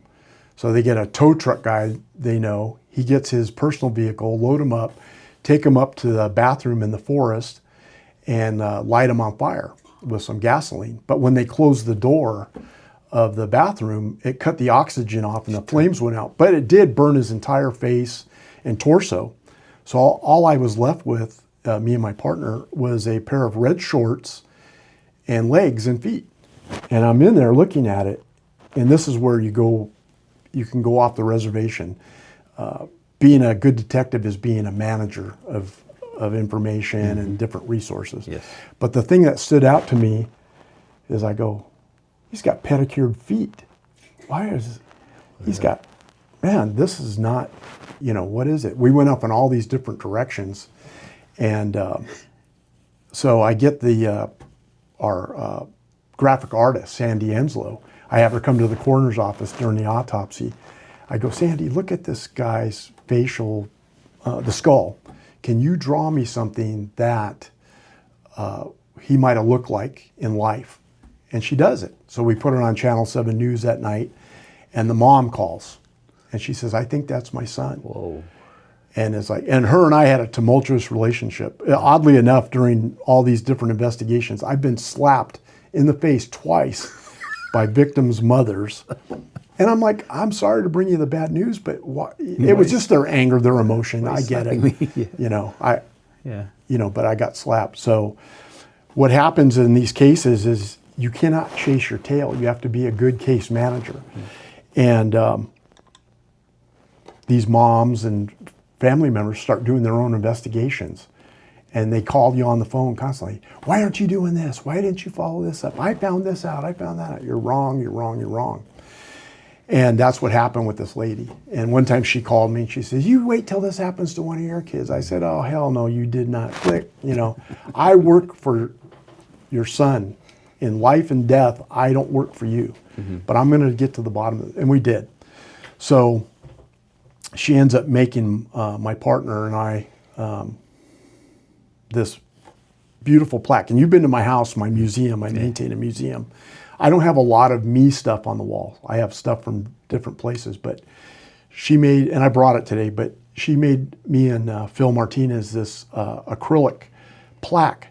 Solved is etched across it with the wanted flyer that we put out with the drawing that Sandy did and the initial press release. And that's one of my prized items from Ronnie. So good. That's her name, Ronnie. That's so good. And, you know, I mean, That's so good. and until you're dealing with people that have lost their loved one, you can't. I couldn't understand what she's going through, so I don't blame them. You know, there's another one I had where this family thinks I didn't do my job, but they don't know. They just are geared to say the police aren't doing their job. Yeah. And so I'll tell you this about being a lieutenant too. It was brought up to me like, oh, you're applying for lieutenant? Well, yeah. Well, generally we don't like to draw from Homicide Bureau for, you know, leadership, management positions because you guys don't have that experience. What? I go, excuse me? What? I got a hangover. It's 3 o'clock in the morning. It's New Year's, and I'm now rolling to Lake Los Angeles, 80 miles an hour in my car. I just put this suit on, and I'm managing department resources amounting to millions of dollars. I'm on the phone with OSS. I'm on the phone with the deputies at the scene. I'm organizing the crime lab response, the coroner's office, talking to my partner. If that's not management experience, I'm telling you right now, you could put me in any job in the county of Los Angeles or any police department for that matter. Absolutely. And I can survive and turn out a tremendous product. Yes. You know, and that's the one thing I like about our department is we're centralized homicide. We're able to assimilate just like we did in the Valley. Like we can go to any neighborhood, any place. Yep. And you don't lose anything. we don't lose anything. Your resources go with you, your experience goes with you, and every deputy pretty much has the same training and the same mindset. It's fluid. It works. It works. Yeah. And so that's just one example of some of the stuff that goes on. And I never stopped thinking about it. My goal when I first got to homicide was I'm going to solve every case. Well, it started out with a few of we call them poor boys. They're these brown colored folders. You know what they are. Accordion folders. But for the audience, you know, accordion folders. Yeah. Well, that was fun the first year. I was like, yeah, I got another call out. Well, now you're getting a new murder every 10 days. Not to mention the fact you're going to non-criminal deaths as well. Not every department does that, but I'm like, before I knew it, I had like a fort of these accordion files under the desk all over the place. But what happens is you don't forget them. No. And so I'd been gone. I retired in 2018. And one night I just sat up and this case was bugging me. And I don't know why I thought about it, but it was a guy that got killed in Linwood, got shot through the ear, dumped in an alley. And when we were interviewing the wife, she had the van that he was killed in, but the headrest was missing. And I'm going to follow up on this because she's probably long gone now. This was 2006 or 2007, but that little thing haunted me. So I started searching and looking at the photos. And so you do make those little errors once in a while. Well, things happen. You got, like you said, so many cases, man. So many cases. Homicide, I know you guys handled hits, DISs, right? Yes. And then you had a couple DISs. What suggestions do you give to kids out there that get involved in a deputy-involved shooting? What was your takeaway? You have so much experience from the homicide side, and then you actually had incidents where you had to use that. What would you tell a kid out what to be prepared for and what they should be doing now? Well, that's one of the elements that's missing in today's environment is articulation, curiosity, and going that extra mile. I don't know what I could tell them, but I do know that during my time, we trusted homicide explicitly with every aspect of it, even internal affairs. You know, their job is that Homicide Bureau, it's not that big a concern to me that you had a modified trigger, you know, on your gun for accuracy or whatever, but it could be a department policy violation, and that's where IA gets involved. I would say always cooperate with homicide, but see, things are changing. Like, even I am hesitant, like I'm not going to say anything, but we've lost confidence in the unions. And I've always been a big supporter for ALADs and things like that, but we've kind of lost that confidence. So even at Homicide Bureau on a couple hit shootings, you know, well, I don't want to talk to you. I want my attorney here. But that kind of gives you the inference that, well, I hope you're not hiding anything because we will find out. Yeah. So don't. So I don't know if this is answering your question, but one thing I learned, like with one of the hazing cases, for instance, some crazy stuff came out, but my guys, they wanted to look out for me.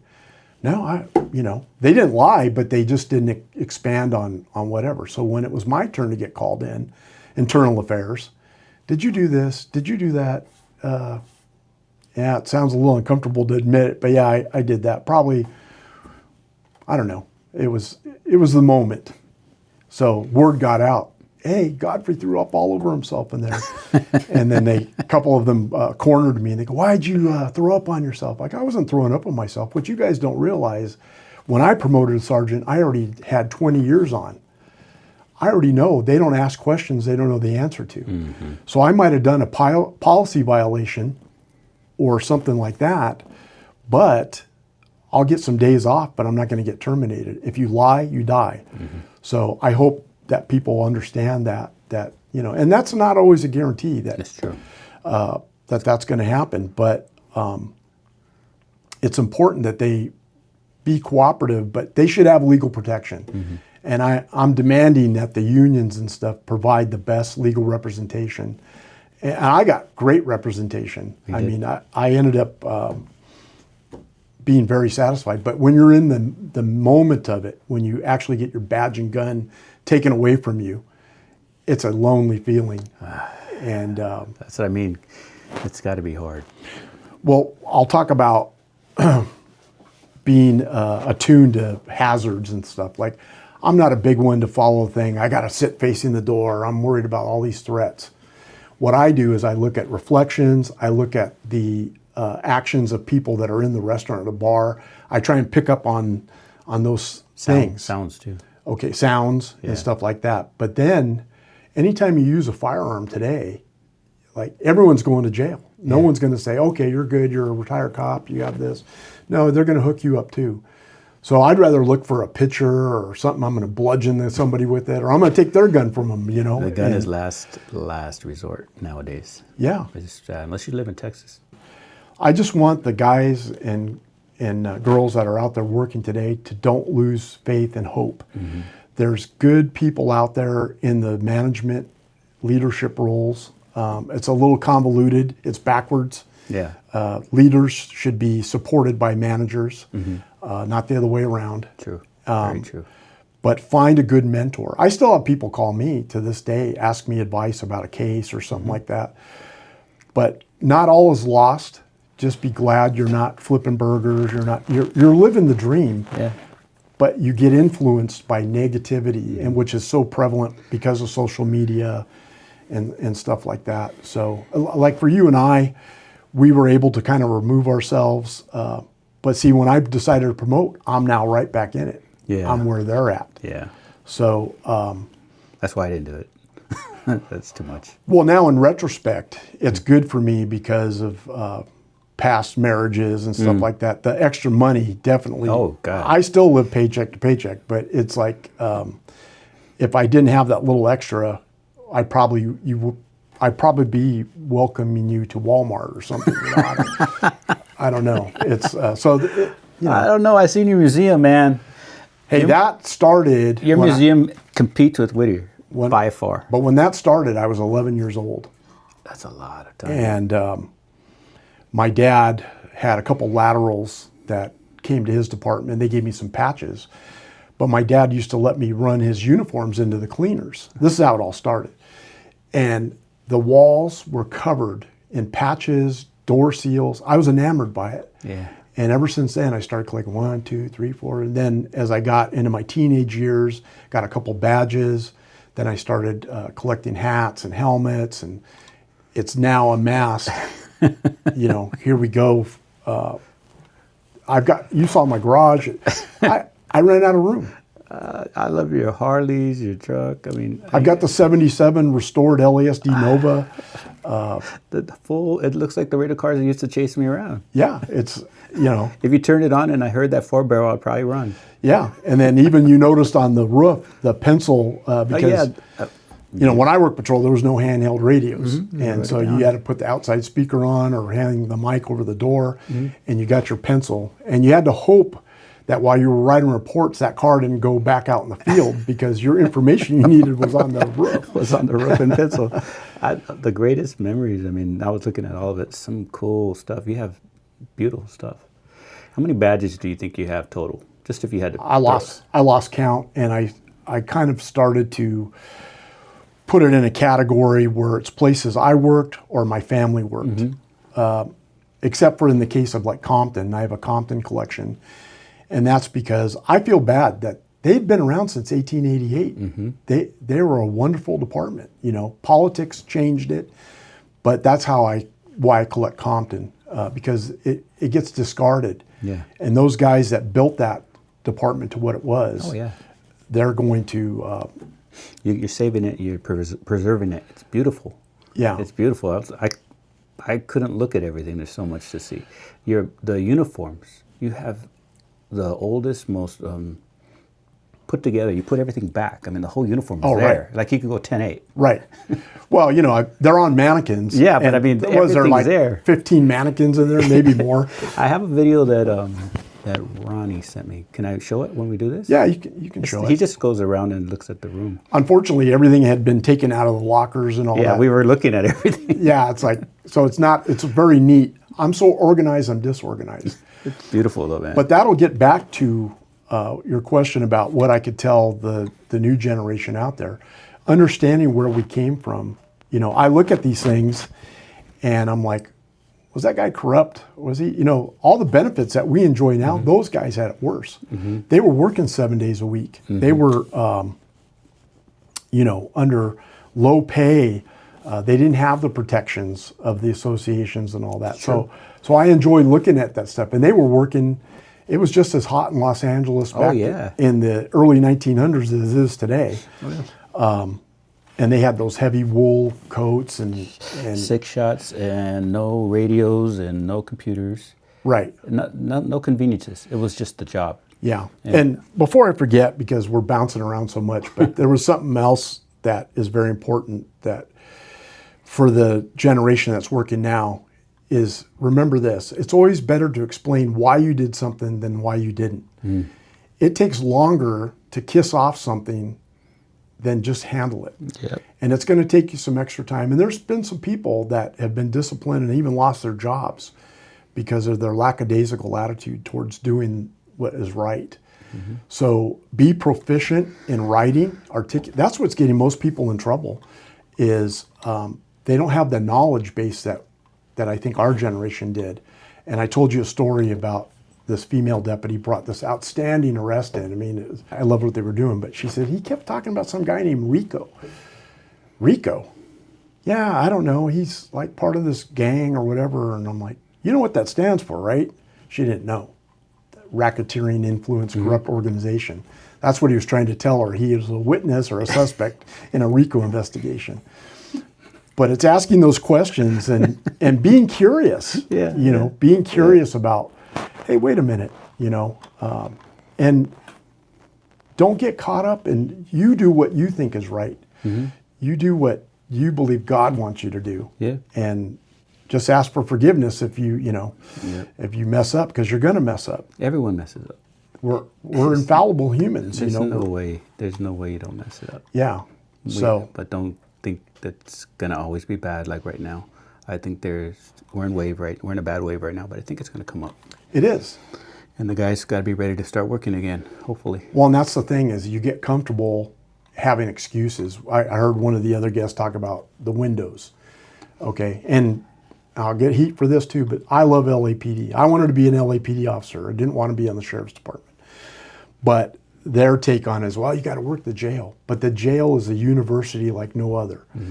You're in there day in and day out, and it's what you choose to make of it. Now, I think 5 to 7 years is excessive, and our management needs to work on that.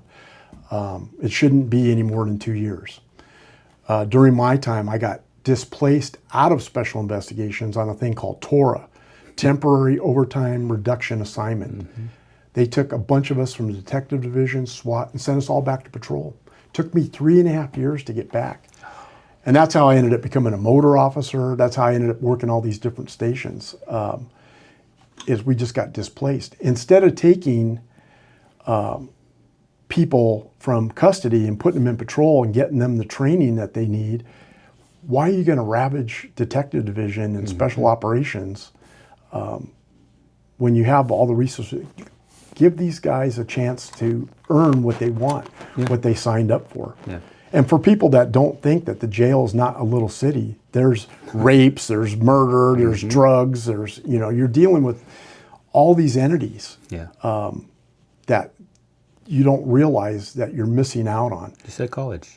Yeah, It's college. It is. It is college. It is. And you're talking about the window thing. We talk about the window thing because I hate watching cops drive around with the windows up. Yeah. It drives me bananas.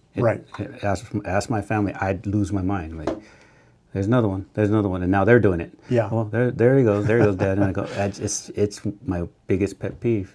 Yeah. It's just, I know it seems little to people. It was just one of those things you were required to drive around with the windows down. But you want to interact with people too. People yell for you, scream for you, whistle for you, wave at you, talk to you. You know, you stop at a light, they'll talk to you. You know, some people will tell you stuff. Hey, back there, did you see that guy back there? Oh shoot, my window up. He can't talk to me. Right. You know, just the window up. It's like a barrier. Once they put their window up, they're not even looking anymore because they know the window's up, and it's like one of those subconscious things they're doing is they're turned off. Now I'll turn the car off. Well, there used to be a time when you had the siren on, you had to roll the windows up so you could talk on the radio, but you had to turn the air conditioner off if you had one that worked. Overheat. Yeah, so there was that. But there's just patrolling though. It's just coming around my neighborhood. I'm like, dude, what are you gonna do? But you know, honestly, and I hear this from other retirees. You know, they should put us back there. Realistically, we couldn't do that job without extensive training. These people today are dealing with much more than we know. But see, that's incumbent upon our leadership and management to do something about that. Mm-hmm. So you're not stuck reading that MDC or on your cell phone. And now everything is so technological. Yeah. You know, we talked a little bit about the uniforms, and the best thing was the green raid jacket, that old one, jeans and your gun belt. Everyone knew who we were. The trash bag. I loved it. Yeah. But again, you know, economy of resources comes into play, and you know, there's a story about how that raid jacket got changed, and I know the guy that was able to get a deal from, I think it was 511 or whatever. That's how that came about. I yelled at on this site, and I think I told Mike, get rid of that stupid. It's not a raid jacket. It's a windbreaker. Right. Get rid of it. The raid jacket would work. It's a signal. It would make everything change. Your whole stop changed. Even incorrigibles in the corner screaming, yelling, fights, yelling back at the patrol deputies. As soon as you got out with that jacket, it got quiet. Yeah. The gangsters went, oh, shut up. Because you knew them, they knew you. And you knew you weren't going to sit there and do, well, let me talk to you. No, you're going to jail. He said, my interview was, my job in this jacket is to put you in prison. It ain't county. You're going to prison. You're not leaving this room unless you go to prison. Right. Your job is to figure out how many years you're going to do. That was like one of my lines. And you had to stick to it. And they knew if they sat across from a guy in a suit or in a Class A, they knew it was different. It just worked, man. And they took him away. And I know who took him away. I watched him do it. Yeah. I'm sorry, but it was him. it was a guy you mentioned earlier. McDonald took away the jacket as soon as he got to our team.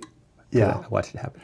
Well, it's because it's a cultural thing. And when you think about all these different departments, we all come from the same hiring pool, but it's the culture that they're involved in. Like if you go to LAPD, there's a consensus like, hey, if you're not from 77th, Southeast or whatever, you're a Valley guy or whatever. But everyone has their own way of doing it. Like I worked Industry Station. Just the name of it, Industry Station. Is it full of warehouses?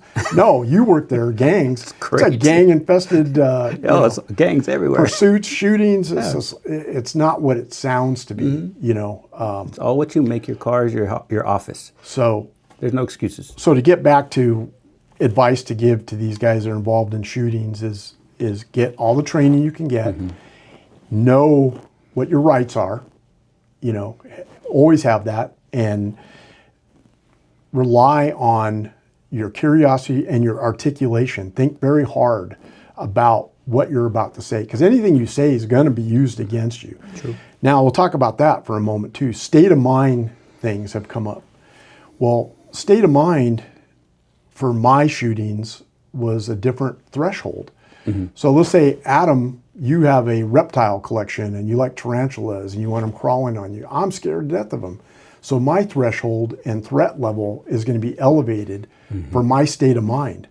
You could be, and I had this happen with a partner that's a well-known Mike Young, a boxer, martial arts expert. I go, how come I have to fight everybody? You're the expert. He's the ninja. and he knew that this guy had a knife that he possibly could have taken him, but it's like, no, my threat level was elevated, and you know, my state of mind was, I'm going to watch my partner get eviscerated here, so I can't have that, you know. So that has to be into play, and that's what happens, in my opinion, for those listening.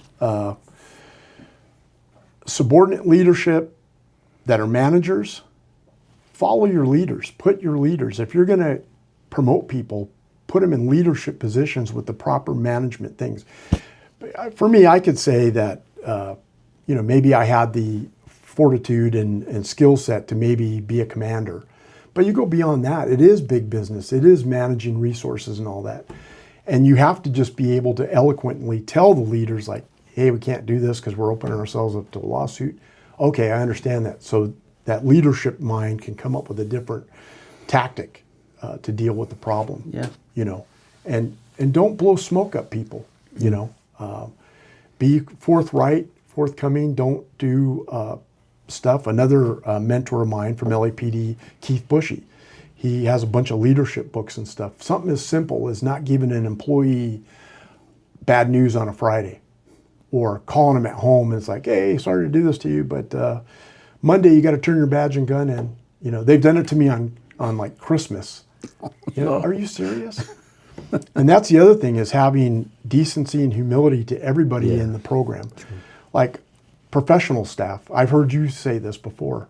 My professional staff was so important to me, and I was remiss as a leader to not recognize them more often, or give them accolades, or even putting them in for awards. We had a crime analyst that was assigned to us at Major Crimes Bureau. This is, remember Dirk, Detective Information Resource Center. Yeah. Then they got the crime analyst.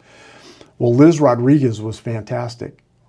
We collectively should have made a push to make her some sort of honorary detective or something.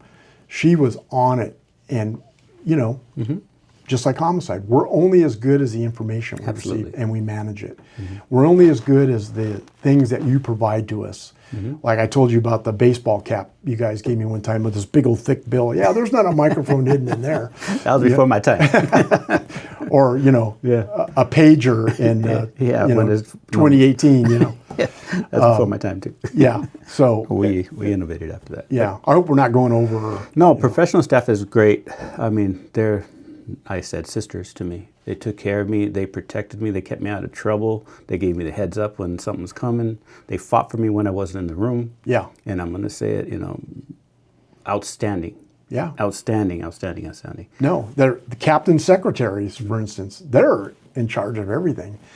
And I don't know if you know Tony Beltry, but Tony Beltry is still the one that holds Firestone, Linwood, and Century guys together at the roundup, and Sheila and all these different people that have been quiet behind the scenes. They deserve that recognition, because we do not do this alone. Like quiet giants. The story I told you about having all quarterbacks on a team, you can't do it. No. But then there's some that want to just ruin it. Our macabre sense of humor might offend a third party. Yeah. There was a thing called the policy of equality violation that was done, and you could call and report somebody. And so I aptly named that. All that means is poor old Ed, he just got another complaint because he said something inappropriate, or, it's like. Yeah, there's a lot of that now. There's a lot of hurt feelings. Yeah. I have to go back to one thing you said. Sure. These deputies not knowing how to write, or these deputies not knowing what's good for them, who to talk to, and they kind of don't have the tools to fight for themselves sometimes because they don't have the experience. My problem is, if whoever becomes a new sheriff, you always going to pay for the problems that kind of are downstream. And when I was in jails, and when you were in the jails, when I was in the jails, the OGs and my mentors, the people I looked up to, were the people who were out on patrol and were helping me out before I went out. Like, hey, youngster, I already went out. I'm back here because I'm going to retire. I'm going to school. I'm getting divorced. Whatever reason. You got right. Those. And the good ones would be like, let me show you how to write this report. Let me show you how to articulate what you're going to say to the watch commander. How you're going to run your arrest by, or whatever you're going to do. Let me look at your 49 and I'll help you write it. The OGs would help you out. The people that had been out and came back. And the sergeants. When they did this thing with no sergeant having to go to patrol, but promoting in the jail. Now you got a guy who's got stripes, who's approving reports, but it's never been to patrol. Okay, and you got lieutenants too. Never been to patrol. And he's approving what the sergeants are doing. And it trickles down. So where did you learn how to write your report to not get yourself or your partners in trouble? In patrol. Well, I learned writing reports by snagging my dad's reports. Like I was in yeah. junior high and I knew how to write a You had better experience. under the influence of heroin report, right? I took it to show and tell.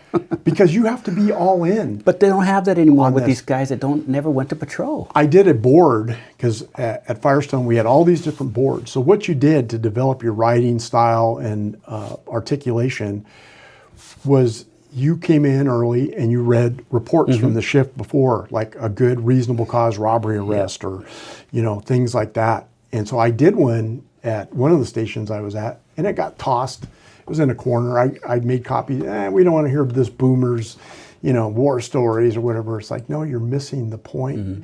There used to be a common term. I found the narcotics on the debris-free ground. It's like, Yeah. 99th and Anzac in Los Angeles is not a debris-free ground. It's like, so you need to articulate. I was able to discern the white-colored object gleaming at me in between all the, paper wrappers and all that kind of stuff. It was obvious that was an out of place in the garbage-strewn street. Yeah. So you just want to, I wish I could go back for that reason. Just to help them. Is to Yeah, I know. put on classes or just monitor them. Could we do the job as retirees? No, we can't do it. There's no Not way. today, And some of the candidates running for sheriff, it's like they have all those good ideas, but a lot has changed since they've retired. And I really appreciated all the candidates. The one newer guy, that took a lot for you to run for sheriff. I didn't know the female. I know Oscar Martinez from the American Legion Post. All great candidates. I mean, I even like Eric. He never did me wrong, but you lose sight when you're going to those things, and that's why you need grounding. You need people like us to say, hey, bro, that's great, but... I just think for us, I think it would be good if they just learned that it's still a great job. And I think we're the only ones that could tell them what was. It doesn't mean everybody thinks the old days we're talking about just beating people. That's not what we're talking about. We're talking about doing your job and being left alone to do your job. And people in the streets appreciated you. I mean, they like to see you. I never treated anybody bad that didn't want to be treated bad. You know what I mean? Well, there's the aspect of the writing and things like that. Like, I was so inundated. Here I am, a detective commander at Temple Station, which is a huge station. But I'm carping, which is cadre of administrative reserve personnel. I'm carping 3 days a week. I'm the South El Monte chief of police, and I'm watch commander on those carping days. But I've got all these citizens' complaints, civil claims. I am buried, and that has to stop. So that's where I think some of us retirees could come in. Yeah. Hey, assign me a civil claim, assign me a citizen's complaint, because now I have the ample time to do this. Sure. So again, when people want to blame you for, you did me wrong, you did me dirty, it's like, really, dude? Do you know how much I've got on my plate? Yeah. I'll give you an innovative story about, I brought this technology to the station. It's 3SI, they're trackers. And Redlands PD, I knew the lieutenant out there that was doing it. I go, this is a good thing for us because we were getting hit with appliance theft or whatever. So we started with bicycles. And the bicycles, the deputies are like, why is this guy, he interested in stolen bicycles? I don't care about that. Yeah, you're missing the point. The big picture is where that bike goes, who is on that bike, what's he gonna tell when we get him because he's a wanted felon on something else, but now we've got him dead to rights on this thing. I mean, there's those things that people reject. There was a thing with evidence. I was in charge of evidence, and they gave me like 4 or 5 stacks of evidence disposition sheets that had to be signed, reviewed and signed. Whoa. So I called and I said, can I make a rubber stamp with my signature? Because I can't sign all those autographs, and they agreed to it. No shit. But you have to be innovative. Yeah. And no one's ever asked that before. Remember the day when you deputies would routinely go to Detective Bureau, hey, who are you guys looking for? Or go to OSS. All the time. Or like, hey, I got this information. Hey, I did this FI card. FI cards, field interview cards, are, I don't know if anybody even uses them. I don't know. I wish they would. They work. And And that's the whole thing with everybody that now has college degrees. How come you guys can't figure out how to fight this liberal element? The only way you fight it is like Bob said, instead of 10 calls, you do 5. And they got to be in the way they want them to do it. You have to input it. Every stop is input it in the computer. Every backseat detention is input it in the computer. You're going to have to do it. You have to do what they want them to do or you're going to get in trouble.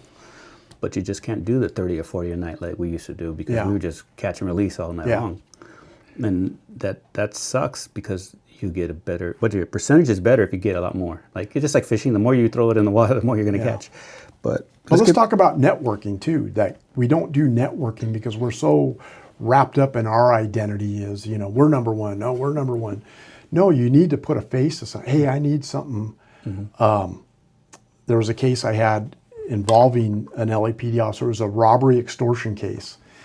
And anyways, there was a Rolex taken and all that. But LAPD has the greatest pawn detail in the world. Oh, they do. They're able to, do. So having those relationships with that department and other departments, you're able to call up and just ask for help. And they're going to help you. I don't think sheriffs do pawn slips anymore. I don't even think it's a thing. They wouldn't know what I'm talking about. Pawn slips was a thing. When I was at SPY, there was the civilian investigators that did the licensing and pawn stuff. It worked though. You could see this guy keeps bringing in stuff. Well, he's your thief, and then you go backwards on that. Yeah, it works out. And so there was this Rolex watch I was looking for, and the bad guys. One of them was an LAPD officer. Oh, and I think we talked about that. You worked on that case where the money and the briefcase and all, it was a huge pursuit. And it just came down to, I was interviewing one of the suspects at Lenox. And I was kind of being forward thinking, but I had my partner with me and I told the bad guy, I said, I want you to repeat after me. Say this sentence. You are some bad MFers. He's like, what? Just say it. And it's on tape. I got it somewhere. You are some bad MFers. And later I found that Rolex watch. And so when I interviewed him again, because I let him go because he was all concerned about his girlfriend, but I knew I was going to get him. When I slid that Rolex watch across the table, he about sunk in his chair. He goes, remember what I told you? He goes, man, you are some bad MFers. I don't know how the heck you found that watch, And it's because of the relationships I built up with, I got to get that recording. I got to find it. And Adam, there's so much that I've got swimming through my mind. Absolutely. And I'm not alone. There's so many people that, that we do this. And so I'm all for smaller agencies. I'm all for LAPD. I'm a specialist reserve volunteer for LAPD out of North Hollywood Division. So it's kind of my dream, but not, Outstanding. There's so many things that can be done to improve what our men and women are facing now. And unfortunately, it's going to come down to, I hope whoever becomes the sheriff can build that relationship back with the Board of Supervisors. But that's nothing new either. Remember I said it's cyclic?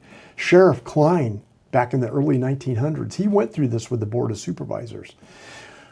What people don't know is that prior to the Highway Patrol, we had the LA County Motor Patrol Police. You saw I have a uniform and badges from that. Eventually, Sheriff Biscaluse took a leave of absence under Sheriff Biscaluse and was the first superintendent of the California Highway Patrol. Oh, shit.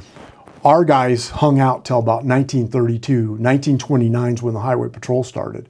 But going back to Klein, the Board of Supervisors were always cutting his budget. So when I was investigating the existence of this motor patrol, he would have to shift them to the DA's office to use their budget sometimes. Oh, he would. So, yeah, there was... You could do that back then. All kinds of chess moves back then. That's why all the different badges that we've had is because of different sheriffs wanted their own badge. Branding. The ones you saw with the bear tops, there was a thing called the Battle of the Eagle and the Bear. There was a conflict between the sheriff and the Board of Supervisors. Now we want this badge. That was 1922 or 1924. They're still doing that stuff. And in talking about history, there's a guy that runs our museum, and we have done that man a disservice. He's still under a custody assistant title. He should be a director or an assistant director. And I'm hoping that somebody might, and I know there's been people that have tried to get him elevated, but Nothing. no, he's doing way more. There's not a more knowledgeable guy on the department about our history than Mike Frantantoni. And he's doing it under a CA item. And it's unacceptable. Oh, yeah. Unacceptable. No, that kind of work, that's a lot of work, man. You see it, you know what you're doing. Yeah. It's a lot of work. It's like, You're giving up a lot of your time. but he does it because he loves it.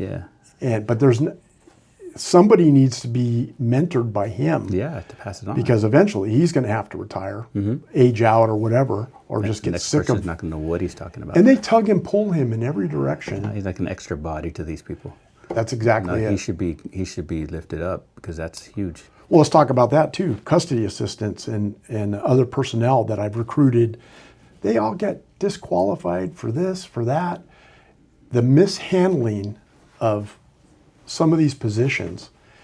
And then someone say, well, that's a post thing. Well, why aren't we stomping the guts out of these people that post and having legislature passed that makes this possible and that possible? Stop letting people out. Like, I'm going to trust somebody that grew up on Hard Knocks more than I am about a guy with a silver spoon in his mouth, because he's lying. He's not. We're human. We're sinners. Yeah. And but these guys get DQ'd because they had bad credit or whatever. Happens with service members all the time. There was a certain person that was saying he only wanted college degrees. I went to a graduation and I actually told the person who invited me, I got her in the department. She apologized. She said, I'm sorry. And I go, and one of the DIs was there and he sat next to me. We worked patrol together and I go, what the fuck is that? At the bar, it was just screaming and hooting and hollering and yelling across to their DIs. They just graduated. I said, am I at a Raider game? He goes, man, we can't tell them shit no more, bro. And it was the worst. I was embarrassed. Yeah. No, and You graduated, yes, I understand this, but they were just out of control. Just the mentality of, that's what was coming though. Yeah. Because they all had AAs from these little community colleges, which is fine, great, you have a degree. right. But you gotta you still gotta do a background, man, because it was obvious. Well, we can't allow the prevalence of having weak people just put a case on somebody like me, for instance. One of those guys ended up becoming the association president. I know. Okay, and it's like, and the other ones that couldn't finish training at Compton, they had to be sent other places to get off training. They've recently retired at the rank of sergeant, lieutenant. And I'm like, no, does not anybody see that this is the problem? Because and nobody knows, because now I see my friends playing golf with one of my accusers and I'm like, that guy, he disrupted the whole thing just because they could. Yeah. They were litigious in nature and. There was a lot of them. Well, briefings, for instance, I always used to like to use a mafia term, break balls or busting balls or whatever. And I said, we laugh here in briefing. It might be at your expense. It's never going to be at my expense, but it's going to be at your expense, maybe your expense. But this might be the last time we ever laugh. It's true. Okay, out those back doors. Now I talk about my restored 77 LASD Nova radio car. I go to these car shows and people, they think it's whimsical. Oh, Barney, Adam 12. I go, no. The cockpit of that car is a sacred ground. The transmissions that came over those radios were harrowing, life-ending, life-threatening things. My partners have been killed in these cars. We've had to deliver babies in the back of the cars. I bled in these cars. This is not a joke. We spent the most wonderful, most tragic times of our lives in these cars. So this car is representing It's sacred. that. I did not create this car to be a joke. And maybe I get a little too offensive, No. or defensive about It's it. completely sacred, like I've talked about the uniform. Right. You don't wear the uniform unless you deserve to wear the uniform because so many people have bled in that uniform. Exactly. And that's where you got to take it all back to, because some people think it's just a job. You might as well be wearing a Walmart uniform. It's not. It's not. And that's every department. My badge was worn by Deputy James Waygood, killed October 11th, 1967. My training officer had me memorize all the names on the board in the briefing room of those killed in the line of duty. And I got to James Waygood, and I'm like, oh my gosh, I got that badge. And I almost died in the same manner. He died en route to a call. I think it was at 92nd and Hooper. And then I was almost killed the same way at, Flower and Pacific. A drunk driver went head on with me. We were in pursuit of another car and, ended up breaking my knee, my hand. My partner ended up eventually having to retire from the department based on the residual injuries he received. Damn. And it cut his career short because he went to SEB and, but he had long-term problems. So there's, and coincidentally, my youngest, my son, was about to be born when that happened. I was that close from not seeing him born, and it happens. That's why the car is important. That's why keeping the history is important. That's why remembering your past is important. That's why I love your museum. Your museum is, it's amazing. Yeah, well, amazing. And it's funny about that too, because a lot of people are like, well, is he allowed to have that? I did a car show recently, one of the best car shows in the world in downtown Riverside, and you get to cruise the cars. So me and another deputy, Jerry Berry, he has a restored 80 Malibu.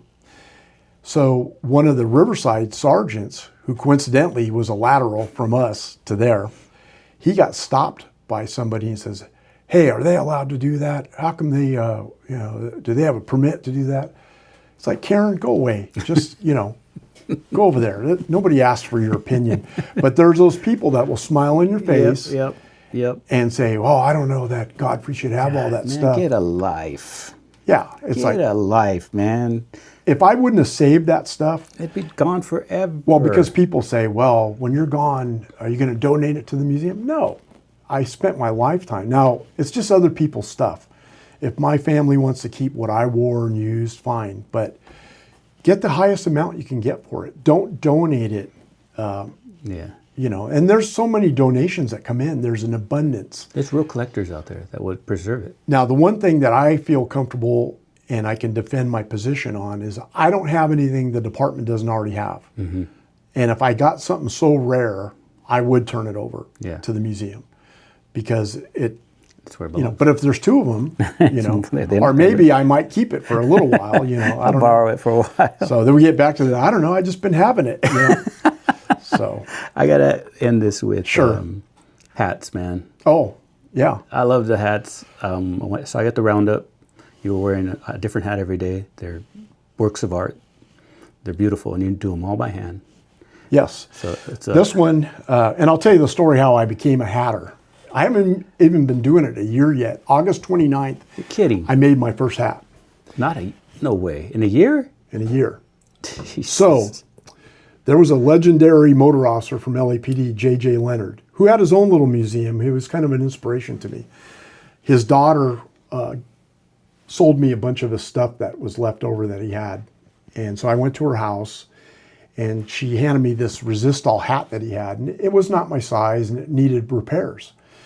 So I turn it over, and I go, it needs a new sweatband and all that. And so my wife and I went around, hey, can you guys fix this for me? No, we don't do that. We don't do that. Just like with shoe cobblers, they're a lost art as well. So I'm like, well, I know how to sew.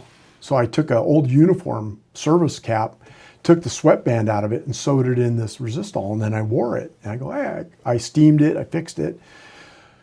So then I was disturbed that nobody could do it. So then I start watching videos, and there's these master hatters. They have sometimes 18 months to 2-year waits for custom hats. But they're gatekeepers too, and now I've learned why. It's important to be a gatekeeper to some extent, but nobody would help me. So I watched every video, I bought books, and I just studied. I have in my shop, you came to my little home shop, and I have 24/7 Western movies playing, so I can look at the different styles and and all that. And so that's what it evolved to. Good. So I started buying old hats at antique stores and restoring them. They look like they should go in the trash. But this hat is 100% beaver. It's when I get them, the fur felt is just kind of like a cone. It's a raw body. And there's a whole alchemy involved in this too. There's actually shellac added to the process, which comes from this beetle called the lac beetle, which I'll put people to sleep. If I wasn't married, I couldn't pick up chicks at bars with these stories because they're so boring.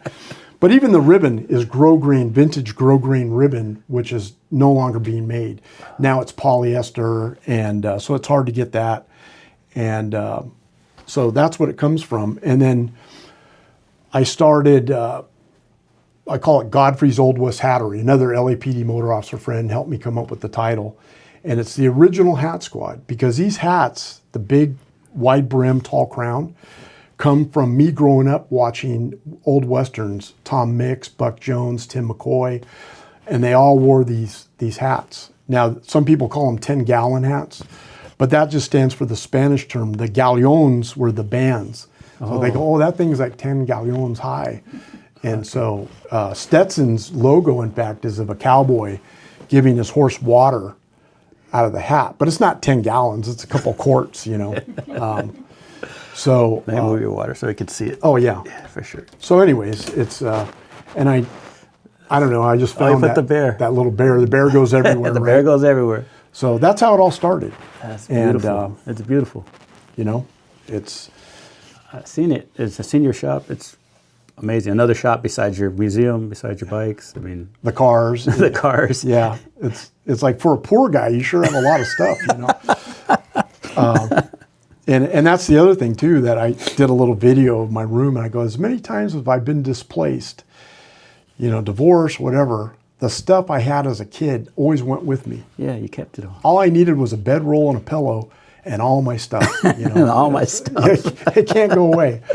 So That's awesome. I'm gonna go back and please bring your family. I've told people when they want to go. You know, just make sure they're vetted, because I don't want anybody coming over and next thing you know, hey, internal affairs, he's got this, he's got this rare item. I think, you know. I don't hang out with anyone who would do that. Yeah, well. No one. Everybody would be helping you if they need you. And there's a whole story off of hats I got to talk about internal affairs too, is that there's a lot of great people that work there too. Mm-hmm. We did more to help people than hurt them. And I know everyone's going to have a bad experience. Not everyone. Some people need the help. And but like I said in the beginning, a lot of stuff I did, I brought it on myself. Mm-hmm. You know, immaturity, whatever. But I think those leaders and supervisors helped you out, that they knew that I was worth saving. Man, you know? I would have paid to work for you. I would have paid to work for you. I tell you what, everybody I've worked with, we've had nothing but fun. I know it. And I've watched, like I said, I've seen you at jobs, and I had to do my tech stuff, and you were there, and you're explaining what's going on at your station, and I'm like, God, I wish I could work for Ed. I wish. And I was at CJ, you were there. I was doing some jobs there, and you were at CJ, and I'm going, God, I wish I worked the jail, because I worked for Sergeant Arthur. Oh, right. And Goyen.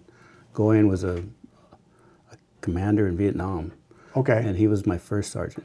Great people, man. So I would always try to gravitate towards, I want to work for that guy. Yeah. I want to work for those people. You don't get lucky. Well, you got to get lucky. There's nothing nefarious or diabolical about the way I lead. It's just, that's who I am. Like, people always, you know, well, why are you making that face? Why are you looking at me that way?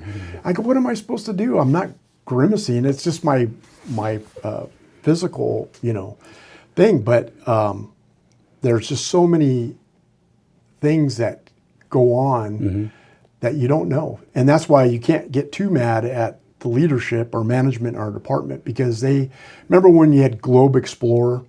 Okay, well, when you're a deputy, you have a little tiny screen like that. And then when you're a sergeant, you got a bigger one. Well, the leadership, they got a huge map. They know more about what's going on. And so one of the greatest guys I worked for, another one, I've worked for so many, Bill Stonich, had always told me, because I go, hey, sir, I want to talk to the sheriff. He goes, no, one does not just go to the sheriff. He goes, let me give you this advice. Never go with a problem unless you thought about a solution, whether we use it or not, because you don't know all the influence and working parts. But we appreciate that you didn't put it on us to figure out your problem. Yeah. You had the onus on you to do that. And so that's the same thing that goes back to hats is, I've got to learn the clean, honest way to do this and manipulate. And I've learned so much, and I've made a lot of expensive mistakes. like I told you before we went on, this is a $1,200 hat, Damn. but that's what it costs. But that's quality. But you could go to Boot Barn or something and buy a $200-$300 hat, but it's made of wool. It's mass produced. If you're just going to wear it to go clubbing or whatever, it'll work fine. Yeah. But these are heirloom pieces, so this will be passed down. It'll last forever, you know. So I had the same problem with the watch bands I make because I do leather work. oh, right. And I wanted to buy one. I went looking to buy one. I went all over the place trying to buy one because I wanted a certain style. And I said, I'm going to figure out how to make it. Now I make them all the time. Yeah. And I had David asked me to make him one. I made him one. So I do it, but I won't sell them because I don't want to deal with customers. Because we talked about customers. We don't. It's just hard to please, and I don't have the time or the patience. I'll hand out a free throat punch with every customer complaint. You know, hey, my hat fits a little crooked. Come over here. Pow! How's it fit now? Oh, it fits great. You know, that's what I thought. Oh no! So, let's see the sign before we get out of here. Okay. Yeah, I'm gonna put it up here. I'm telling you, I could just.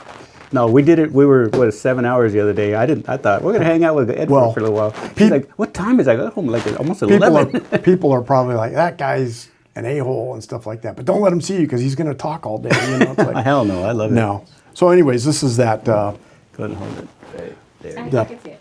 You got it? Yep, I got it. the plaque that Oh, that's so. Ronnie cool. Bryant made for me and Phil Martinez, and that's the sketch that Sandy Enslow did based on just a burnt skull. And she recognized her son from that picture. We put it on Channel 7. Whoa. And and that's the other thing I'm going to go off when we talk about fashion and clothing and watch bands and stuff. Bring it down a little, like so. There you go. I used to see guys wearing short sleeve shirts, ties, and polyester dress pants. I'm like, thanks for dressing up. So at Homicide, you know, you got to have the Rolex watch, you got expensive suits and shoes. Yeah. And then you're at a murder scene in Linwood at 2 a.m, and now your expensive shoes have mud on them. And, you know, deputies have ADD or something. They like to pull apart steering wheels and office chairs. Yeah. So you snag your, you know, couple $1,000 suit jacket on this wire on a detective chair. Or I got snagged on a fence. And so now I realize why some of these guys were smarter than me. So you save those suits for court appearances, for the major cases and all that. Yes, you know? yes. We learned to work smarter instead of harder. This is amazing. Yeah, and so my museum is comprised of stuff from all generations, but I only put up the things that are most important. So I was just touched when she gave me this because I think her and I hated each other, you know. But well, she wanted just justice. You know how it is. I mean, this went above and beyond. This is one of my most prized things, and I'll just show you real quick too. Is the other prize thing is at Homicide Bureau. Once you've done a certain amount of time there, you get a gold card, and it's actually made by Intim and Rovin Badge Company. And no way. These are some of the most, you know. Yeah, I have a retirement badge. That's the first and one all I've ever that. seen. And it's just amazing. How many years do you have to do to get that? I think it's a 5-year minimum to get it. Let me see it real quick. Yeah. I think, I saw that over there. This is so cool. Can you see it? Yeah. Amazing. So those are the things I love that this stuff. This is the stuff we have to earn, and not everybody has. This Well, is the stuff I really like to that's see. something that I like to LAPD see. is good at. They Yeah. have a lot of traditional things cool. that we should take a lesson from that. They should take a lesson from us as far as getting stuff done. They rely too much on supervisors, whereas if you're the car commander as a deputy, it's your handle. Everything. Until you're dropping the ball and you get properly relieved. But, you know, there's good and bad in everything. Yeah, everybody has theirs. So This is good stuff. I really appreciate it. I want you to come back, and I'm thinking we should do a historical one. Like, I Okay. know you know everything about the department. I think it'd be cool to talk about what happened in 1850. yeah, there's so much that to tell. But you know, even if I've got some other people in mind, I want to recommend to you. Like we talked about having the highway patrol officers that work South LA on. Yeah, I ran from them too. Well, who likes the highway patrol, right? Oh, but but those I'm guys- telling you, I worked with some of the finest police officers in the Those guys world. they were on us too, just like you guys. They were the same. Well, especially Beat 1 South LA, you know, because that's the measure of. They were always parked outside of boys. Yeah. And then he saw me, had to walk around because I don't want nothing to do with those guys. Yeah. They were on us. Yeah. Well, even when I became a motor officer, even though I was, trained by a mutual friend of ours, Zim, I had been getting mentored by South LA CHP Motors. One of the guys that taught me a lot was a guy named Larry Bennett. He was the transporting officer that took Marquette Fry to Firestone Station. That was the catalyst of the Watts riots in '65. That was him. That was him. He taught me to polish my keys, highly shine my boots, maintain my motorcycle, and immaculate. Motors are sharp. Motors are sharp. Yeah, and we're not traffic. We're motors. Motors. My dear departed friend Jeff Shrout, I showed up on my motor at his house one time, and he's a Lennox guy, and he goes, "Oh, I want to be a motor." He became one. Yeah. So somebody would say, "Hey, where do you want to eat?" He goes, "We're motors. We don't eat. We dine." And it's like, and that's the truth. That's the truth. But yeah. Let's do it. Bring those guys. Bring those guys back. I would love to do a historical one because I know you have that information. I think people would want to hear that. Right. And I think it would be a fun show to do. Yeah. Well, hopefully I didn't make a fool of myself. No, heck today, no, Ed. I'm telling you, I'm not bullshitting. I'm not blowing smoke, man. My whole career, I knew who the men were. Yeah. He's the man. He's the man. He's the man. And I always name them in here. People get tired of it, but you were always that man. Yeah. And I never ever thought it would be easy. I thought, man, he's going to kick my ass, but I know I could do the job. So I like to work for people that knew they're going to be hard to work for because they're going to want a lot. I like those kind of people. I don't like the ones that's going to let you do whatever you want. I want people that are going to lead and we're going to kick some butt. We're going to hard charge. Yeah, but you have to have that humility too. Like I told you about that Mexican mafia guy.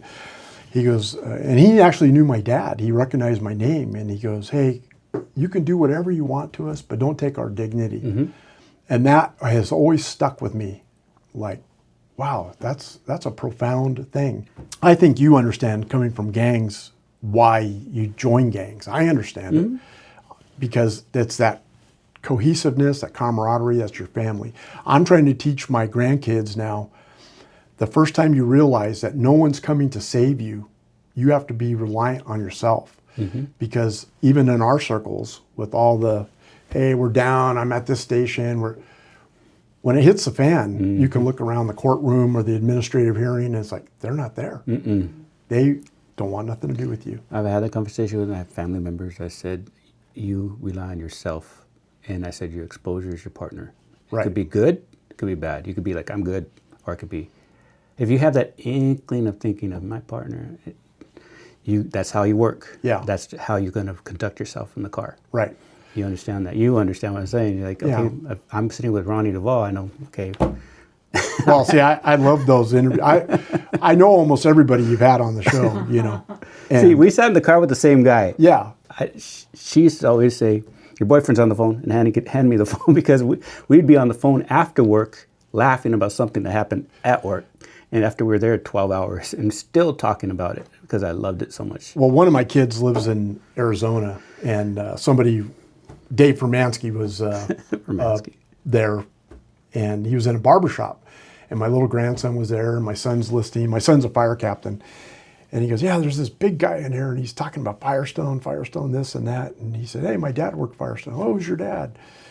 And he goes, "I don't know if you ever heard of him." And so he tells him, he goes, "Yeah, who hasn't heard of him?" I go, "Son, every story that man was telling is absolutely true." It sounded so like a crazy movie, but that guy is legendary. Legendary. So listen to what he is saying. Absolutely. And he's just, and there's so many guys like that. Oh, yeah. And that's what this is for. I'm trying to get all those guys in here because it has to be said. Yeah. These things have to be said. Thanks for coming out. I appreciate it. Yeah. It's good to see you. It's great to be here. I really appreciate the opportunity. Come back soon. Yeah, I will, definitely. Thank you. Thank you.